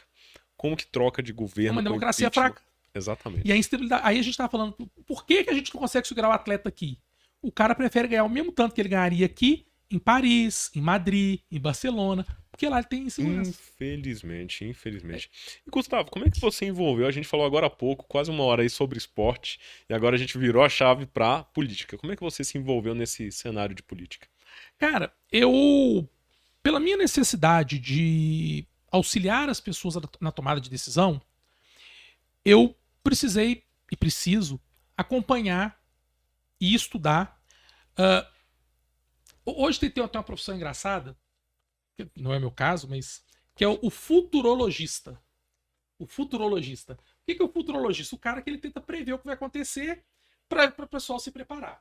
E a política e a economia, né, as coisas que acontecem com política e economia, nada mais é do que um exercício de futurologia. É o cara começar a falar, peraí, quais são as tendências do momento? Por exemplo, a tendência do momento agora é a gente, com o excesso de gasto do governo, a gente gerar um desequilíbrio e a inflação voltar, apesar dos juros altos. Porque hoje nós estamos tendo um gasto público muito maior do que a arrecadação. Se isso se confirmar ao longo do ano, isso vai comprometer o orçamento de 2023, 2024. Se vai comprometer o orçamento, peraí, então vale a pena alguém investir agora, não vale a pena? E se vai investir em quê? Então, me envolver com política, estudar política. Eu estou fazendo uma especialização em jornalismo político agora. Que legal. Nesse momento. E me envolver com política e análise econômica passa pela necessidade de poder instruir as pessoas nas mentorias sobre o que é melhor ela fazer. É claro que eu não sou um vidente, né? Eu não sou o Joãozinho da Dagmar lá da novela O Fim do Mundo, dos anos 90. Mas a gente consegue traçar um cenário para dizer para o pessoal, olha, Gustavo, por exemplo, a gente vai fazer transição de carreira. Olha, fui diretor de uma empresa tal há muitos anos, eu tenho um acerto imenso e tal, eu quero sair e montar meu próprio negócio. Peraí, o momento tá bom para abrir um negócio? Sim ou não? Por quê? Não tá, porque a gente tem uma expectativa de inflação. Tá, mas eu quero fazer assim mesmo, tudo bem. Então, qual ramo é melhor para mim? Então, Pedro, vamos analisar qual ramo. Boa. Construção civil não é bom. Porque desde a pandemia, a gente teve um aumento absurdo de material de construção. Quando a economia congela ou desacelera, o primeiro setor que sente é construção. Não vamos mexer com construção civil. Então, não, vamos pensar numa área de alimento. Porque comida todo mundo vai comer. Necessidade básica. Mas para quê? Para classe A, B ou para classe C, D, E? Então, são análises que a gente vai fazer de acordo com a conjuntura atual. Pode dar errado? Pode, né? Ciências sociais é tudo muito dinâmico. Pode acontecer, o Lula está com pneumonia, mas ele pode não conseguir voltar para o governo. Aí assume um outro presidente, com uma outra linha política, né? O vice-presidente. Então, não dá para a gente acertar, mas a gente cria condições racionais para que a pessoa tome a decisão. Ah, não, Gustavo, outro dia eu estava conversando com uma contadora que agora tá querendo fazer a transição para advocacia. Tá, por quê?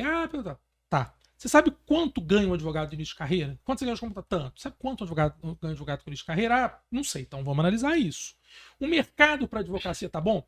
Vocês sabiam, gente? O Brasil tem mais faculdades de direito que o mundo inteiro. Se somar todas as faculdades de direito do mundo e o Brasil, o mundo tem mais faculdade de direito que o mundo todo.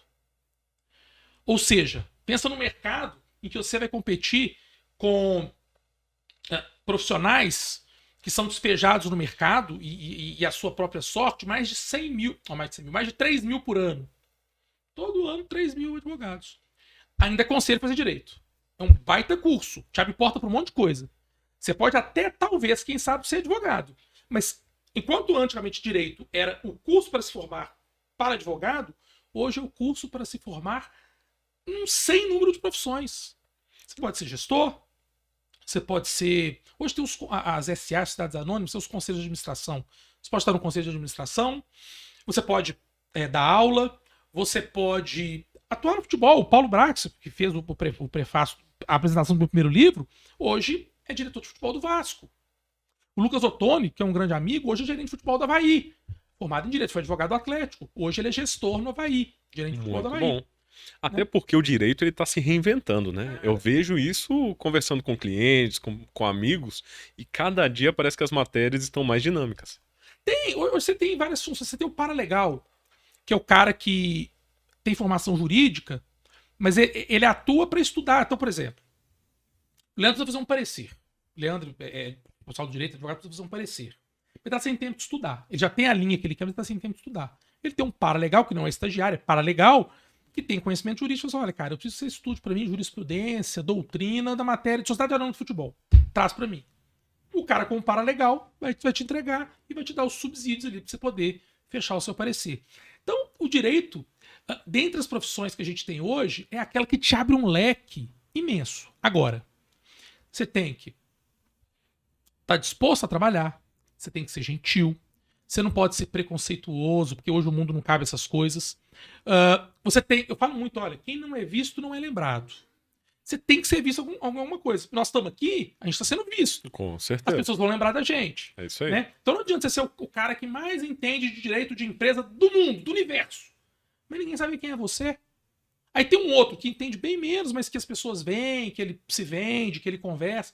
Então aquela história, olha, meu início de carreira, enquanto não tem família, principalmente, me ofereceram um trabalho aqui, mas não vão me pagar o que eu mereço. Pegue. Porque dentro de casa é mais difícil arrumar um trabalho para te pagar o que você merece do que nesse que não te paga o que você não merece. As pessoas vão te ver, vão te conhecer, você vai estar no mercado toda hora. Se você for bom, você vai se destacar e vai ter a sua oportunidade. É isso aí. E isso tem acontecido, então, com as pessoas que te abordam sobre como conduzir, né, para o futuro. Pessoas que estão mudando de carreira. E como que isso funciona? Qual seria a sua dica hoje para uma pessoa que fala assim, olha, eu penso em empreender. O mercado é um mercado, um momento bom? Ou você vê que tem algumas ressalvas aí para quem quer começar a empreender? Empreender no Brasil nunca foi fácil. Porque a gente tem uma legislação tributária imensa, uma legislação tributária complexa. Teve um cara até aqui de Belo Horizonte que ele resolveu compilar toda a legislação tributária do Brasil. É um livro da minha altura, assim. 2 metros de livro, juro. Literalmente. Gastou uma fortuna. Literalmente, é isso mesmo. Depois, se alguém google aí pra vocês verem. Advogado mineiro, livro de tributo, alguma coisa assim. Então, você tem a legislação tributária complicadíssima. Você tem uma justiça do trabalho com toda a importância que ela tem. Eu tenho amigos juízes do trabalho, ministros do trabalho, que eu amo de paixão. Mas a Justiça do Trabalho, infelizmente, principalmente o nosso TRT3 aqui de Minas Gerais, ela é um tanto quanto protecionista. E muitas vezes não traz segurança jurídica. Vamos falar da história da SAF, por exemplo. Legal. Pela lei da SAF, o que é dívida trabalhista anterior à SAF, ou seja, que era da associação, a SAF não tem obrigação de pagar. Ela não assume. Sim. E a lei prevê as formas de pagamento e tal. Sim. Mas o que a Justiça do Trabalho está fazendo aqui em Minas Gerais? Condenando a SAF a pagar. É. Olha isso. Aí você Olha, tem um inglês. é a interpretação do juizado? Eu não consigo ver nem interpretação, porque tá tão expresso na lei, como é que você vai interpretar diferente do que tá escrito na lei? Não assume. Aí eles fazem aquele negócio das ciências sociais, né? Ah, não, porque pela Constituição, é verbo alimentar, o direito tal. Aí você faz uma ginástica mental, doutrinária, e consegue fundamentar. Entendi. Fundamentação inteligente, né? Mas, poxa... Créditos para quem consegue lá totalmente mudar. E são pessoas geniais que fazem isso. Mas é o que tá na lei aí. Chega um estrangeiro que quer investir aqui e me fala, peraí, você tá me dizendo que a lei fala que eu não tenho responsabilidade, mas que o juiz vai me responsabilizar? Como é que você explica isso pro cara? E aí isso entra o profissional na área que você atua, né? Porque você Pra atua aconselhar o como investidor lá atrás. mentor e conselheiro também, antes dele tomar uma decisão de fazer. Cara, você tá no risco. O Ronaldo do Cruzeiro, quando ele assume o Cruzeiro, ainda bem pros cruzeirenses que ele assume o Cruzeiro, o Ronaldo é um cara que não pode ser criticado. Ele pode errar. Eu erro, você erra, quem tá ali errou. Mas ele é um cara que vem no momento mais difícil da história do Cruzeiro, com o risco real do Cruzeiro acabar, porque não tinha dinheiro pra jogar. O Sérgio Santos Rodrigues, que é o presidente da associação, eu não tinha direito pra botar o time em campo em janeiro. E ele coloca o time em campo, ganha a Série B, bem, sem atropelo. O Ronaldo, ele muda a rota dele quando ele percebe essa insegurança jurídica. Que ele faz um combinado, vou botar tanto no clube, à vista para botar para rodar, o resto eu vou pondo devagarinho. Quando ele começa a perceber essas decisões, ele vê que o risco dele era maior, ele fala, ó, eu fiz um contrato para eu estar aqui durante 90 dias, tipo due diligence, né? Para estar aqui 30 dias para eu entender como é que funciona, eu percebi que minha dívida pode ser maior. Então é o seguinte, para eu assinar o meu contrato definitivo e continuar no clube, eu preciso que você passe para a SAF a Toca da Raposa e tal coisa. Foram 2 imóveis. Porque ele percebeu que, com certeza, alguém falou aquele, Ronaldo, o negócio é bom. Tem tudo para dar certo. Mas você tá pouco resguardado porque o seu risco é maior do que o que você tinha planejado. Então é o seguinte, cara, para valer a pena o risco, você precisa trazer isso e isso. Garantias. Garantias. Aí o Ronaldo falou, olha, Cruzeiro, se essa bomba estourar, eu vou assumir. Mas o dinheiro para eu assumir, com esse dinheiro que eu vou assumir, o problema que você criou, eu tô comprando esses 2 imóveis, passa para cá. E, de certa forma, é uma forma dele proteger os 2 imóveis. Total. Porque eles poderiam vir a ser piorados depois também. Sim. Então ele traz para ele e ele assegura, nós não vamos perder esses imóveis, é o meu compromisso. Isso foi um conselho que alguém deu para ele. Com certeza. E aí que tá a importância de não tomar uma decisão no Sem escuro. conversar com alguém. É isso aí, buscar um profissional que tenha essa visão ampla do mercado e do mundo também. Ó, né? Todo mundo tem que seja um amigo que troca uma figurinha quando tem um problema. Ah, briga com minha mulher, vamos conversar e tal. A figura primeiro foi coaching, aí a história do coach ficou um tanto quanto sucateada. Eu me lembro de algumas brincadeiras. Ah, o coach é o cara que vem cá te ensinar a ganhar dinheiro e vai embora de ônibus, e vai embora sei lá, de Palio 93. Precisa fazer muita piada. E realmente, em dado momento, todo mundo quis ser coach, né? Teve um boom aí no mercado, né? Coach, o cara é o treinador, é o cara que vai usar técnicas para te treinar, para você se tornar uma pessoa melhor. Só que isso aí abriu demais. Ele teve coaching de tudo. Coaching de relacionamento, coaching... Teve um trem ridículo. Negócio de coaching para ensinar os caras a pegar a mulher. Ridículo. Recente aí. É um trem que eu prefiro nem ler a matéria. Eu começo ali e paro pra não acabar de me estragar. Um trem ridículo, assim. Vocês podem falar, babaca. Foi, infelizmente. Mas, né? O mentor não. O mentor é o conselheiro. Ele vai... dentro da formação dele e dentro dos estudos que ele vai fazer para te atender, ele vai te dar os subsídios para você tomar a decisão. Ele não vai tomar a decisão por você. Mas se você está, por exemplo, eu estou pensando em, sei lá, investir... Tem um filme do Eike Batista que ele contrata um cara para aconselhar ele sobre a compra lá dos negócios de petróleo e tal. Sim. E o cara muito empolgado, e o outro falou, calma, segura e tal. O cara muito empolgado e tal, quando o olhar errado, ele dançou. E ele sempre aconselhava, pode furar. Pode furar. No final, No final, deu ele ruim. ficou furado. O coach é muito... Essa é uma experiência ruim, né? Mas o coach não, o mentor é muito isso. Ele vai te ajudar nas pesquisas, na formação da opinião, no convencimento. Se tem alguma coisa que ele não sabe, ele vai buscar onde saber. Que seja até aconselhar o professor, olha, cara, você está querendo investir, por exemplo, em petróleo, e furar posto de petróleo. Investir em petróleo hoje é vantajoso. Mas eu não sei se ali tem petróleo. Vamos conversar com o geólogo? Né? Até esse caminho ele pode dar, olha, você está querendo investir em transportes? O mercado tá bom, tá ótimo. Mas aqui, ó, a pesquisa dos melhores caminhões são tais. Vamos conversar com um cara que entende caminhão? Aí com mais subsídios a gente toma a decisão. Legal. Né? Buscar o conhecimento ali, a informação. E o auxílio, né? Esses caras que mexem com muita coisa, esses empreendedores, eles não têm tempo de saber de tudo. Sim. Então, ele busca alguém que vai ter tempo de saber por ele.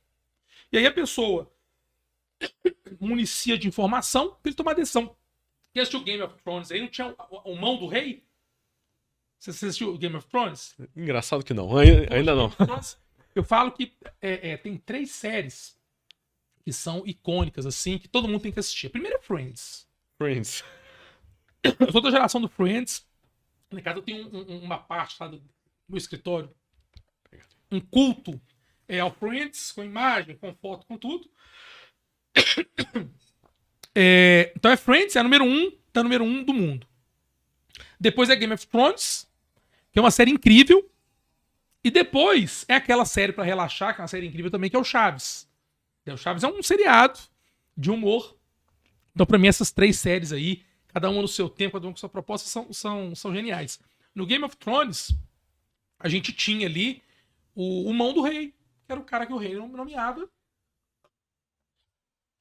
para poder aconselhá-lo. O que é uma prática muito comum na história mesmo. Sempre toda pessoa de referência tinha algum conselheiro. Principalmente os reis, as pessoas que tomavam a decisão. Claro, se você for assistir os Tudor, eu sou fã, eu sou monarquista, né? Eu sou fã da monarquia. O meu mais velho é Gustavo Henrique. Henrique é uma homenagem ao Henrique VIII da dinastia Tudor. E pra mim, é que ele casou 8 vezes. Pra mim, ele é o maior monarca em termos de liderança da história. E o outro é João Gustavo. Gustavo tem que ter, né? Eu falei que se eu tivesse uma menina, chamava Gustava. A mulher quer me matar. O João é homenagem ao Dom João VI, que foi a única pessoa que passou a perna em Napoleão. Que Napoleão o ameaça a invadir Lisboa, dá um prazo pra ele sair de Lisboa, pra ele tá, você vai vir em Lisboa? Quero ver. Ele junta a família real, vem pro Brasil e passa a administrar Lisboa e a colônia daqui. E seguramente foi uma das figuras que mais amou esse Brasil na vida. Ele saiu daqui, teve que voltar pra lá, depois, até pra ele manter a coroa, mas saiu daqui contrariado e deixa o filho dele pra garantir que o Brasil não perdesse a posição política que já havia conquistado naquele período. E esses caras tinham conselheiros. O Dom João VI tinha 2 ou 3 conselheiros. O Henry Tudor, ou o Henrique VIII, tem a série, os Tudor, da HBO, se não me engano, ele tem ali vários conselheiros. Naquela época era muito comum se aconselhar com o bispo.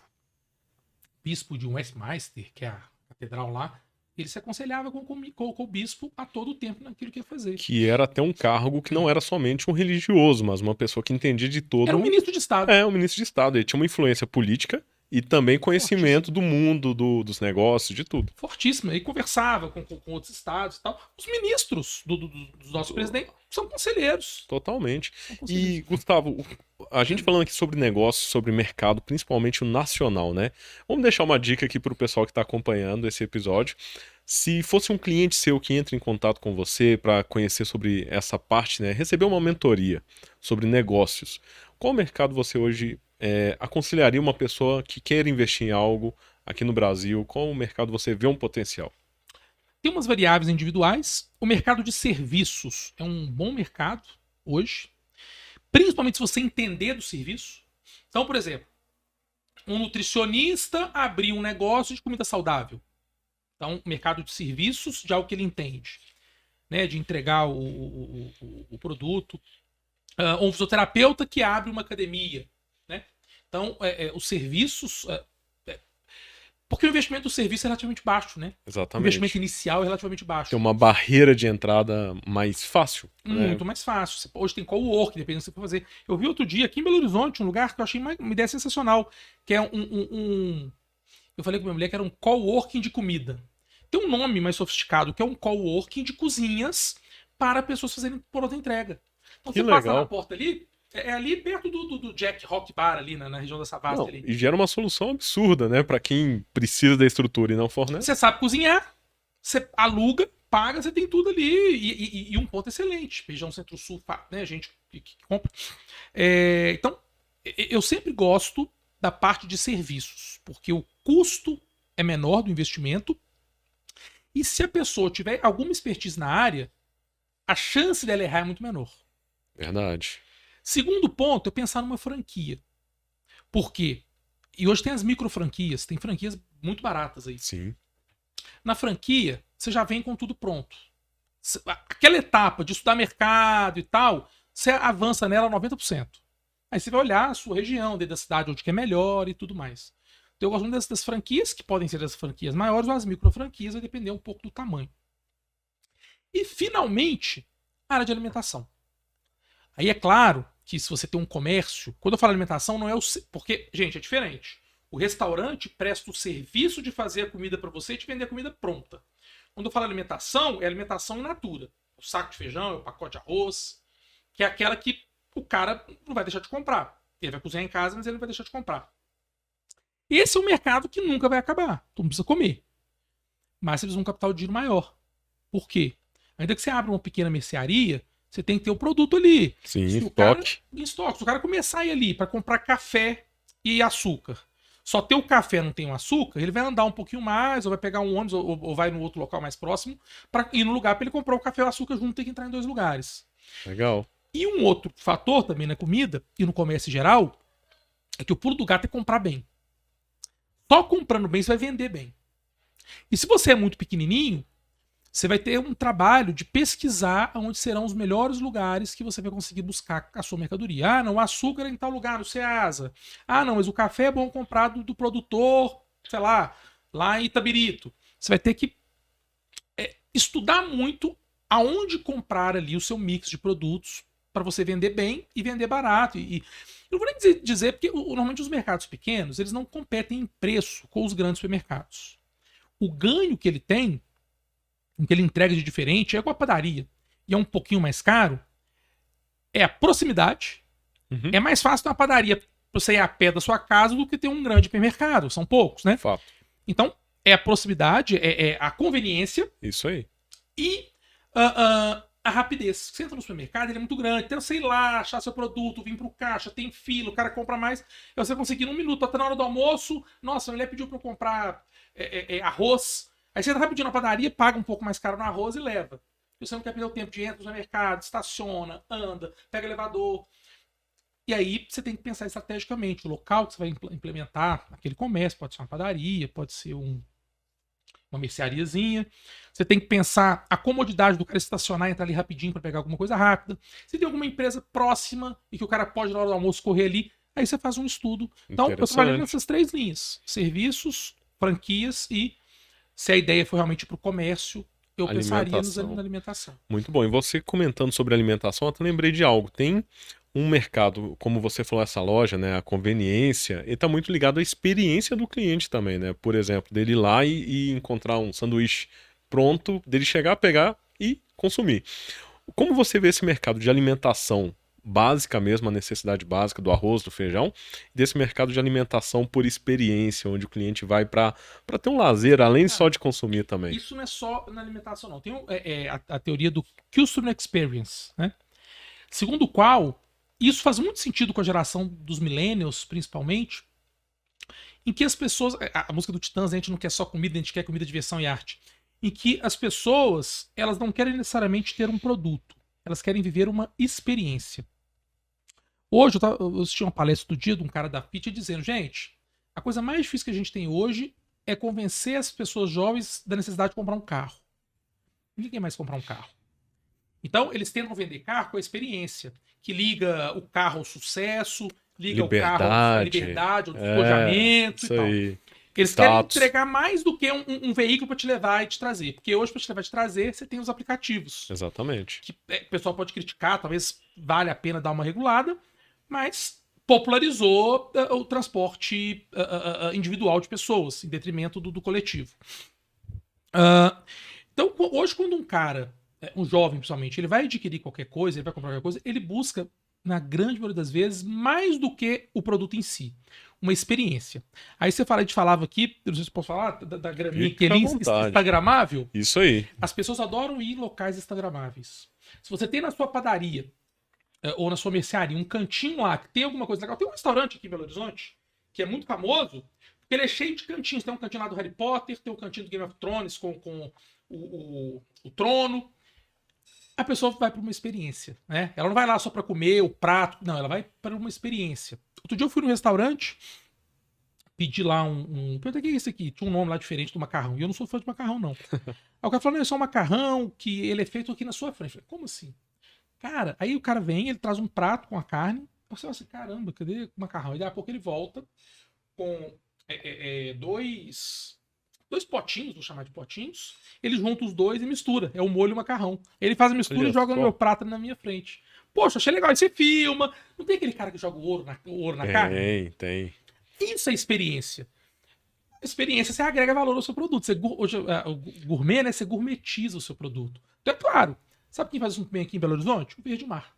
Excelente, exatamente, ótimo exemplo. O Verde Mar, você entra no Verde Mar. Cara, é bizarro. Você entra no Verde Mar pra comprar, rapidinho pra comprar um suco, um pão, você gasta R$150. O exemplo clássico é esse suco. Não sei se você já teve a experiência de passar lá e pegar um daqueles sucos naturais, que é uma delícia. Não tem como, você consome uma vez, você fala assim, gente, é tão rápido, eu tô consumindo uma fruta fresca. Foi feito hoje, vai vencer hoje, mas eu posso ter essa liberdade de consumir. E é calórico pra caramba, né? Outro dia eu fui no endocrinologista pra acompanhar minha tireoide, ela falou, como é que tá a alimentação? Eu falei, não, cara, melhorei, tem 2 anos que eu não tomo refrigerante e tal, e agora eu tomo suco. Ela, que suco? Eu falei, tem um do Verde Mar, meu marido toma. Pra você entrar pra comprar, você pega e olha lá, tem tanta açúcar quanto refrigerante. Eu ainda não tinha olhado, não. Sério. Aí eu troquei, agora eu tô na água com gás, e aí eu espremo limão e tal, tem açúcar pra caramba, é a tal da frutose. A tal da frutose, muito açúcar. Mas o Verde Mar é a experiência. Experiência suco, total. Ele não é localizado na entrada da loja. Não. Ele tá lá no final da loja. Aí você atravessa as gôndolas, e aí se você tá com fome, você começa a ver as coisas, fala, nossa, esse macarrão, nossa, esse biscoito, nossa, esse sei lá o quê. Não. Você começa a viajar nas coisas e nas opções que ele te dá. A experiência e a parte de pão. Não, por isso, você vai buscar o suco, ele já tá do lado da padaria, que você já pega o suco, já carrega um pão, já pega um salgado e já leva outra coisa, e quando vai ver... A experiência de compra no Verde Mar é diferenciada. Outra empresa aqui em Belo Horizonte, que ela trabalha muito bem a experiência, é a Drogaria Araújo. Eu ia comentar dela agora. É incrível, né? Como que funciona toda a logística. A disposição deles, cara, e eles têm o esquema preservativo, por exemplo, que na minha época, quando eu era mais jovem, a gente tinha vergonha de entrar e tal. E com certeza deve ter gente que hoje que também tem. Aí fica ali os artigos ligados, né? A sexualidade, preservativo, lubrificante e tal. Eles são dispostos na loja, na maioria das lojas mais novas principalmente, o cara entra e ele vê onde tá. Não precisa perguntar pra ele, vai lá e pega. Porque isso pode inibir as pessoas de comprar, de consumir. Exatamente. Né? Aí você tá ali naquela filinha, você tem ali os alimentos rápidos, aí você, vou comprar aqui um Kit Kat. Ah, não, aqui, olha, isso aqui tá em promoção, um negócio, as coisas mais simplesinhas, né? Leve 3 e pague R$10 ali, isso os me combos. Pega. Combo que leve 4, pague 3, ganha um copo. Então, outro dia no supermercado, fui no EPA. Aí tinha lá, cerveja, eu nunca tinha comprado dela.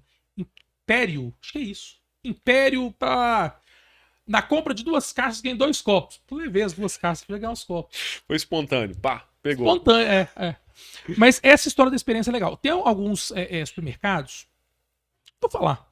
Por exemplo, tem um EPA perto da minha casa na Senhora do Carmo. Tem um outro EPA que é um pouco mais distante, que fica ali perto de onde era o Pitágoras, que agora vai virar o Bernoulli, Cidade Jardim. Uhum. E tem um Super Nosso na Guaicuí. Tem um Verde Mar da Viçosa. Então vamos lá. Tem os 4 supermercados mais próximos ali de onde eu circulo. Eu não gosto de ir nem no Verde Mar da Viçosa e nem no EPA da Senhora do Carmo. A experiência é ruim, é apertado, não gosto. No Verde Mar, celular não funciona. Engraçado, eu achava que era só comigo, mas é fato. Lá, não sei se é o prédio que tem em cima, né? Provavelmente é o Não prédio, o funciona. celular não funciona. Aí, Apesar do estacionamento ser muito bom, acessível, rápido, mas... aí você tem. Aí fica de opção. O EPA e o Super Nosso. Eu preferi o Super Nosso. A experiência do Super Nosso é melhor, os produtos são melhor dispostos. A parte ali de carne e de bebidas, ele é mais apresentável. Estacionamento, Né? O acesso, estacionamento é muito loja. melhor. Né? Você valida o ticket no próprio caixa. No EPA lá, você tem que descer, ir lá no negócio, levar o ticket e tal. Até quando às vezes a minha mulher passa uma lista e tal, eu gosto muito do supermercado. Ela fala, ó, essa lista é pro EPA, porque lá é mais barato, não vai mexer com o Super Nosso, não. Aí tá bom, vou no EPA. Mas quando eu falo, se eu vou no supermercado, meu primeiro pensamento é eu vou no Super Nosso. Meu menino fala. Ô, papai, eu vou no supermercado, você vai no Super Nosso? Porque é o que eu tenho uma experiência melhor. Tem uma parte japonesa ali que eu gosto, que Olha é legal. como é que é importante essa experiência, né? Isso acontece comigo também. Por mais que o Verde Mar tenha alguns produtos diferenciados, o Super Nosso, ele parece que já tem um planejamento de acesso, localização de produtos e saída, tudo muito rápido. Simples e prático, né, de fazer. Tem muito. E eles dispõem as coisas nas gôndolas de forma em que os itens mais básicos, tal, que você quer entrar, pegar rapidinho, fica no ponto que você passa perto de um monte de outros. Você vê lá, a carne é do lado da cerveja. Exatamente. Não, é fato isso. Só falta o churrasco embaixo. Você pega cerveja, carne e o churrasco. O carvão. Mas fica. Por isso, tudo um do lado do outro. Um do lado do outro. Eu fico impressionado. Que um puxa o outro, eles vão, né? E aí, às vezes, promoções, eles montam aqueles totens de promoção em lugares distantes da onde tá. Sim. Então, por exemplo, você pega lá no anúncio, Heineken tá, sei lá, R$3. Você fala, caramba, vou lá comprar Heineken. Aí você vai na parte de cerveja direto, não tá aí. Você fala, nada, de promoção tá lá. Ele monta um totem lá perto das fraldas. Que ele te faz cortar o supermercado todo e aí você vai vendo e vai tendo ideia. Gente, o piso de shopping e piso de supermercado não é um piso áspero. Sim. Porque é um piso que você não pode andar correndo se você escorrega. Sim. Eles querem que você ande o mais lento possível pra você poder ver o que tem. Junto com tudo isso, uma música ambiente super leve, que a pessoa até esquece assim, o que eu tenho que olhar aqui mesmo? Não, vou olhar outra coisa. O ar-condicionado. É a experiência que ele tá te gerando ali, né? Muito bom. E uma empresa que eu ia comentar, aproveitando o assunto que você tá, né, que dá show nisso, e principalmente em relação ao estacionamento, é a Araújo, que você comentou agora também, porque eu fico impressionado. Quando a gente pensa em localizar um medicamento ou até algo de conveniência, né? Até o chocolate. A pessoa pensa, tem uma Araújo aqui, mas se ele andar mais um pouco, ele vai achar outra. Com a mesma estrutura, um estacionamento pronto para chegar, estacionar e resolver o que precisa. Araújo é um case. Outro dia eu vi um cara falando assim, gente, eu tô morrendo de medo de viajar, porque eu tô com medo de viajar, voltar em minha casa e virar um Araújo. Porque toda hora vai Araújo em Belo Horizonte. E eles abrem, às vezes, dos dois lados da rua. Sim. Isso é pensado, mas é muito perto. 90% do público é só o cara que passa de carro. Aí o cara vê uma do lado de lá, ele não vai dar a volta. Não. Se ele vê uma outra lá, uma concorrente, uma raia, ele vai parar na raia. É isso aí. E quantas vezes a gente entra na Araújo, a gente tava falando aqui do Red Bull, que eu sou viciado, quantas vezes eu entro na Araújo pra comprar um Red Bull? Porque aí entra o marketing e o slogan, né? Araújo tem. Tem tudo. E tem o contrário, às vezes eu entro pra comprar um medicamento, alguma coisa, eu saio com Red Bull. Ou com água com gás, ou com alguma coisa. Os caras sabem fazer. Né? Isso. Aí a experiência, a facilidade, né? O Customer Experience. E quem faz isso muito mal é o esporte brasileiro. Você vai num jogo de futebol, eles poderiam te entregar uma gama de serviços ali tão legais. Uma experiência agradável. Né? Podia ter lá a história do Raposão. Olha só, o pessoal do Cruzeiro, olha só. A torcida não gosta tanto do Raposão atual. Próximo jogo do Cruzeiro, mete Raposão em todas as entradas e bota um quiosque pra tirar foto com o Raposão. Top. Criou uma experiência inesquecível pra muita gente. Pra criançada. Exatamente. O Cruzeiro tá numa fase desportiva ruim, isso vai refletir. A minha geração, dos anos 80, a maioria dos meus amigos são atleticanos. A sua geração, meu irmão, é cruzeirense. É mesmo. Tem essa influência, né? De claro. como o público se envolve com o time. Claro. A sua geração viu o Cruzeiro muito vencedor. Você deve ter a maioria de amigos cruzeirenses. Verdade, viu? A minha viu um Atlético vencedor. Então, meus meninos, um risco que eu não corro é eles virarem cruzeirense. Tem uma geração nova aí que vai vir muito Vai atleticano. vir muito atleticano. Então o que o Cruzeiro pode fazer? Criar uma experiência diferente para os seus torcedores mirins. Sim, e consumidores também, né? E isso vai agradar o pai. Porque o pai deve estar desesperado agora com medo do filho gritar galo. Eu, se eu fosse cruzeirense nesse momento, eu ia estar desesperado. Imagina o seu time desportivamente mal e o seu filho querendo tirar foto com o ídolo do outro time, que o Hulk é ídolo. Poxa, não sabe? O Cruzeiro é uma ideia que o Cruzeiro pode criar aí, né? Aí, ó, @Cruzeiro, né? Arroba O pessoal já marca o Cruzeiro aí que, quem sabe, a sua... Faz uma campanha com o Raposão. Ué, a ideia do Gustavo aqui é super pertinente, é interessante, viu? Você fala de Customer Experience, eu não vou. Mas esse pessoal ficar curioso. Tem um caso de uma companhia canadense, mas isso eu só vou cantar, o povo vai entrar e vai pesquisar. Tem uma companhia canadense que eles fazem uma propaganda de final de ano do Natal. Então, você coloca Companhia Canadense, Customer Experience Natal. Eu vou contar. Os caras chegavam pegaram 2 ou 3 voos do dia de Natal, 24 de dezembro. O pessoal chegava, via uma menina vestida de Papai Noel. E o que você gostaria de ganhar? Aí o cara, eu queria uma meia, eu queria uma cueca, eu queria uma televisão, ia colocando. Beleza, os caras embarcaram. O tempo de voo, o pessoal lá da chegada comprou tudo que eles pediram. Aí quando começou a vir as malas aí vinham os presentes com o nome das pessoas. Aí veio o Papai Noel. Que isso, tal. que legal. Fizesse uns dois, fizeram uma campanha, uma das campanhas, um dos cases de experiência de consumo maior que tem. E é super emocionante, o pessoal chorando, ganhou uma máquina fotográfica, ganhou uma câmera, ganhou uma TV e tal. Legal pra caramba. E isso aí movimentou todo o aeroporto no dia. Né? E fora a repercussão espontânea, Até né? hoje, o marketing espontâneo eu disso. tô aqui, essa companhia não existe no Brasil, eu nem sei o nome da companhia. Mas a propaganda eu sei dizer. Né? Tem uma do Guaraná Antártica, muito legal também, que eles pegam um menino lá na Amazônia, que o pai trabalha na fazenda que faz o Guaraná, e leva o menino, o sonho do menino é ver um jogo de futebol, e leva o menino pra ver um jogo do Brasil lá no Rio Grande do Sul, em Porto Alegre. Aí tem a história e tal. Pô, legal pra caramba. Essas coisas são... É a ativação da marca, né? Você ativa a marca, gera uma experiência de consumo, é bem legal. E isso cria essa memória afetiva também, né? Por exemplo, a gente falando aqui do Cruzeiro, do Raposão, das crianças também, e até do lado do Atlético e o Hulk. É uma memória afetiva para quem vive aquilo, cria essa paixão pelo futebol e sustenta isso ao longo do tempo. Uma vez um amigo meu falou comigo assim, Chico, ele falou assim, Gustavo, você reparou que o Raposão e o Galo doido, tem uma cara assim, e o Coelho da América tá sorridente, tem até cara de bobo? Eu falei, verdade, hein? Tá, ele, não, o meu menino adora o Coelho, quer tirar foto. Gente, você acha que o América não pensou nisso? O América precisa rejuvenescer a torcida dele. O América fez o Coelho de maneira mais infantil para atrair a criançada. É óbvio. Ele tá investindo na base, a base vem forte. E que foi o que o Cruzeiro tentou fazer. Por isso é que eu não achei o Raposão Novo ruim. É isso que eu ia te perguntar. Já que a gente tá falando aqui dos mascotes, qual que foi a sua opinião aí sobre o novo Raposão e a nova Raposinha? Eu achei genial. Em termos de new branding, genial. O Cruzeiro, a gente tá falando aqui agora da necessidade de você formar torcedores do Cruzeiro pro futuro. Você tem ali um Raposão que ele não é aprazível para as crianças. E eles puseram um Raposão infantil. Poderiam até, e aí talvez, ter mantido o outro e criado esse uma com foco transição, infantil. Uma transição, talvez. Até manter os dois, né, sabe? Faz um Raposão infantil e tal.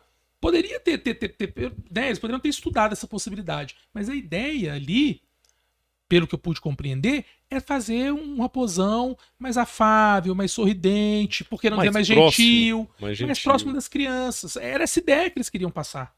Até porque o mundo tá mudando. Esse negócio de futebol, de torcida uma gritar que vai matar a outra, sei lá o que e tal, isso tá acabando, isso tem que acabar, né? O mundo mudou. Então também não tem muito espaço mais para esse negócio de agressividade e tudo mais. Eu achei que esse movimento que o Cruzeiro fez ainda vai ser seguido por outros clubes. E algo que aconteceu uns anos atrás, até com os uniformes, né? Por exemplo, na época do Atlético, o uniforme rosa deu um boom super negativo, mas que manteve, porque ao mesmo tempo veio um boom positivo desse reinventar. E foi o uniforme reserva mais vendido no ano.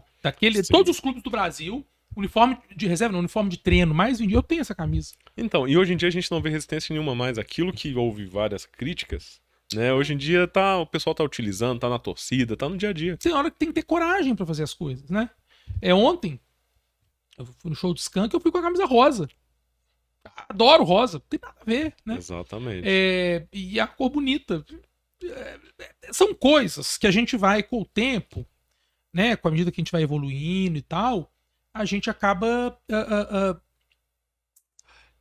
vendo com outros olhos e mais, vendo que aquilo pode ser bom. Essa Sim. história do Atlético virou um grande case para venda de camisa de treino. Como o Fluminense já tinha feito há alguns anos com a camisa de treino do Fluminense laranja. Sim. Que não é a cor do Fluminense. O Fluminense é tricolor. Fizeram a camisa de treino. Eu tenho essa camisa também. Eu acho ela das mais bonitas. Laranja. Pegou, todo mundo comprou. Tudo bem, não tinha nenhum condão homofetivo, nenhuma piada, que torcedor também é cruel, é igual criança. Torcedor é igual criança, é uma cruel. quinta série permanente quase. O pessoal fica brincando da quinta quinta série eterna. eterna. Tipo isso. Bem old school, né? O torcedor é muito assim. Mas tinha que eu acho, penso que o Cruzeiro não tinha que ter voltado atrás. Tinha que ter mantido. Tá tudo bem, vocês gostavam do outro Raposão? Então nós vamos trazer ele de volta. Fazer a campanha, eu tô de volta, eu tô consciente, mas mantém o outro. Sabe? A torcida é importante, mas tem hora que você tem que ser valente. Sim, é o que poderia, por exemplo, o Atlético não voltou atrás em relação à camisa. Não. Eles se posicionaram ainda mais com a camisa rosa na época e reinventou. E você pode criar ali uma história por detrás, que aquele não é o Raposão, é o Raposé, que sei lá o quê, e conta uma historinha, faz um storytelling. É uma narrativa. Pronto, faz um storytelling ali, aí faz um videozinho bacana, faz uma historinha pra criançada. Sabe, dava pra fazer alguma coisa ali. Então, e foi pro Trend Topics. O negócio explodiu, eles podiam ter, minha opinião, podiam ter aproveitado disso, mas eu acho que faltou ali. Acho que se assustaram muito. O pessoal começou a bater muito, a imprensa bateu muito, a torcida bateu muito. Falei, opa, vamos segurar a onda, né? Mas eu não sei, eu acho que tinha que ter. Tudo bem, voltava o outro Raposão, mas mantinha os dois. E ainda tá tudo muito recente, né? Isso tudo aconteceu na última semana, vamos ver as cenas dos próximos capítulos. O torcedor pode pegar pilha com piada. O dirigente não tem esse direito. Voltando para sua área aqui de atuação. O dirigente tem que ser profissional. O dirigente não pode pegar pilha.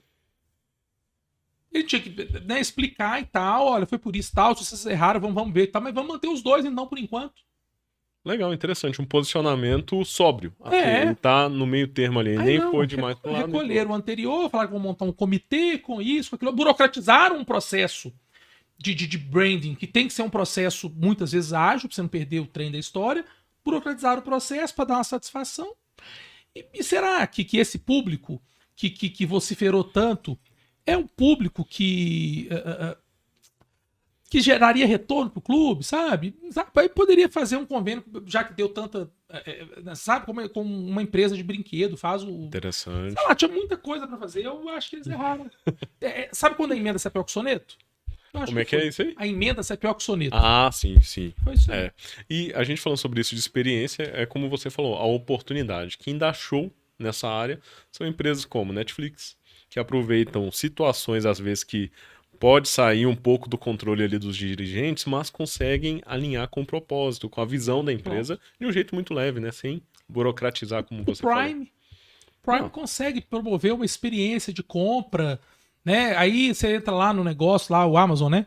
A semana do consumidor, ele já te gera, ele já pega a sua rotina de consumo e tal, já esse negócio de algoritmo, eu adoro algoritmo, o algoritmo facilita a vida da gente. Então ele já sabe como que eu gosto de consumir, ele já me mostra o que eu gosto que tem promoção, né? Sua experiência. O algoritmo, né? Os cookies. Que você entra num site, o site melhora a sua experiência por aquilo que ele vê que você acessa. Totalmente. Né?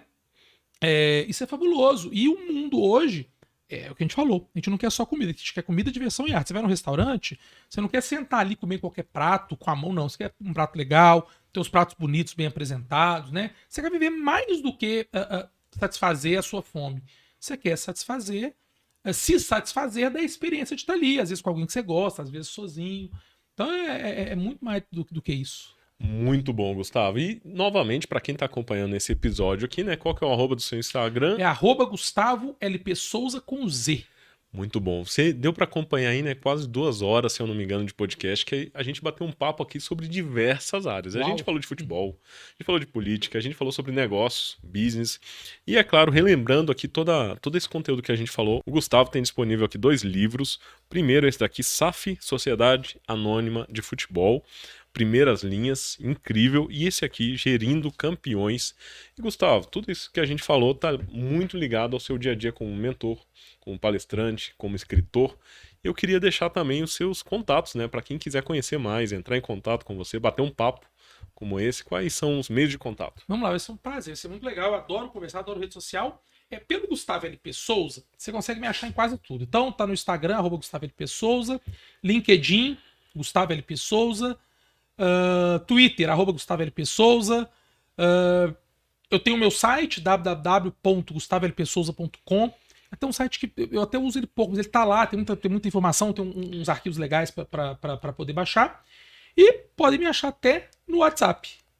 31-987-16-2710. Vem conversar comigo, vai ser um prazer, vai ser legal demais. Muito bom, hein, Gustavo? E eu dou notícia de tudo. Qualquer coisa que me perguntar, se deixar dar opinião, eu vou dar.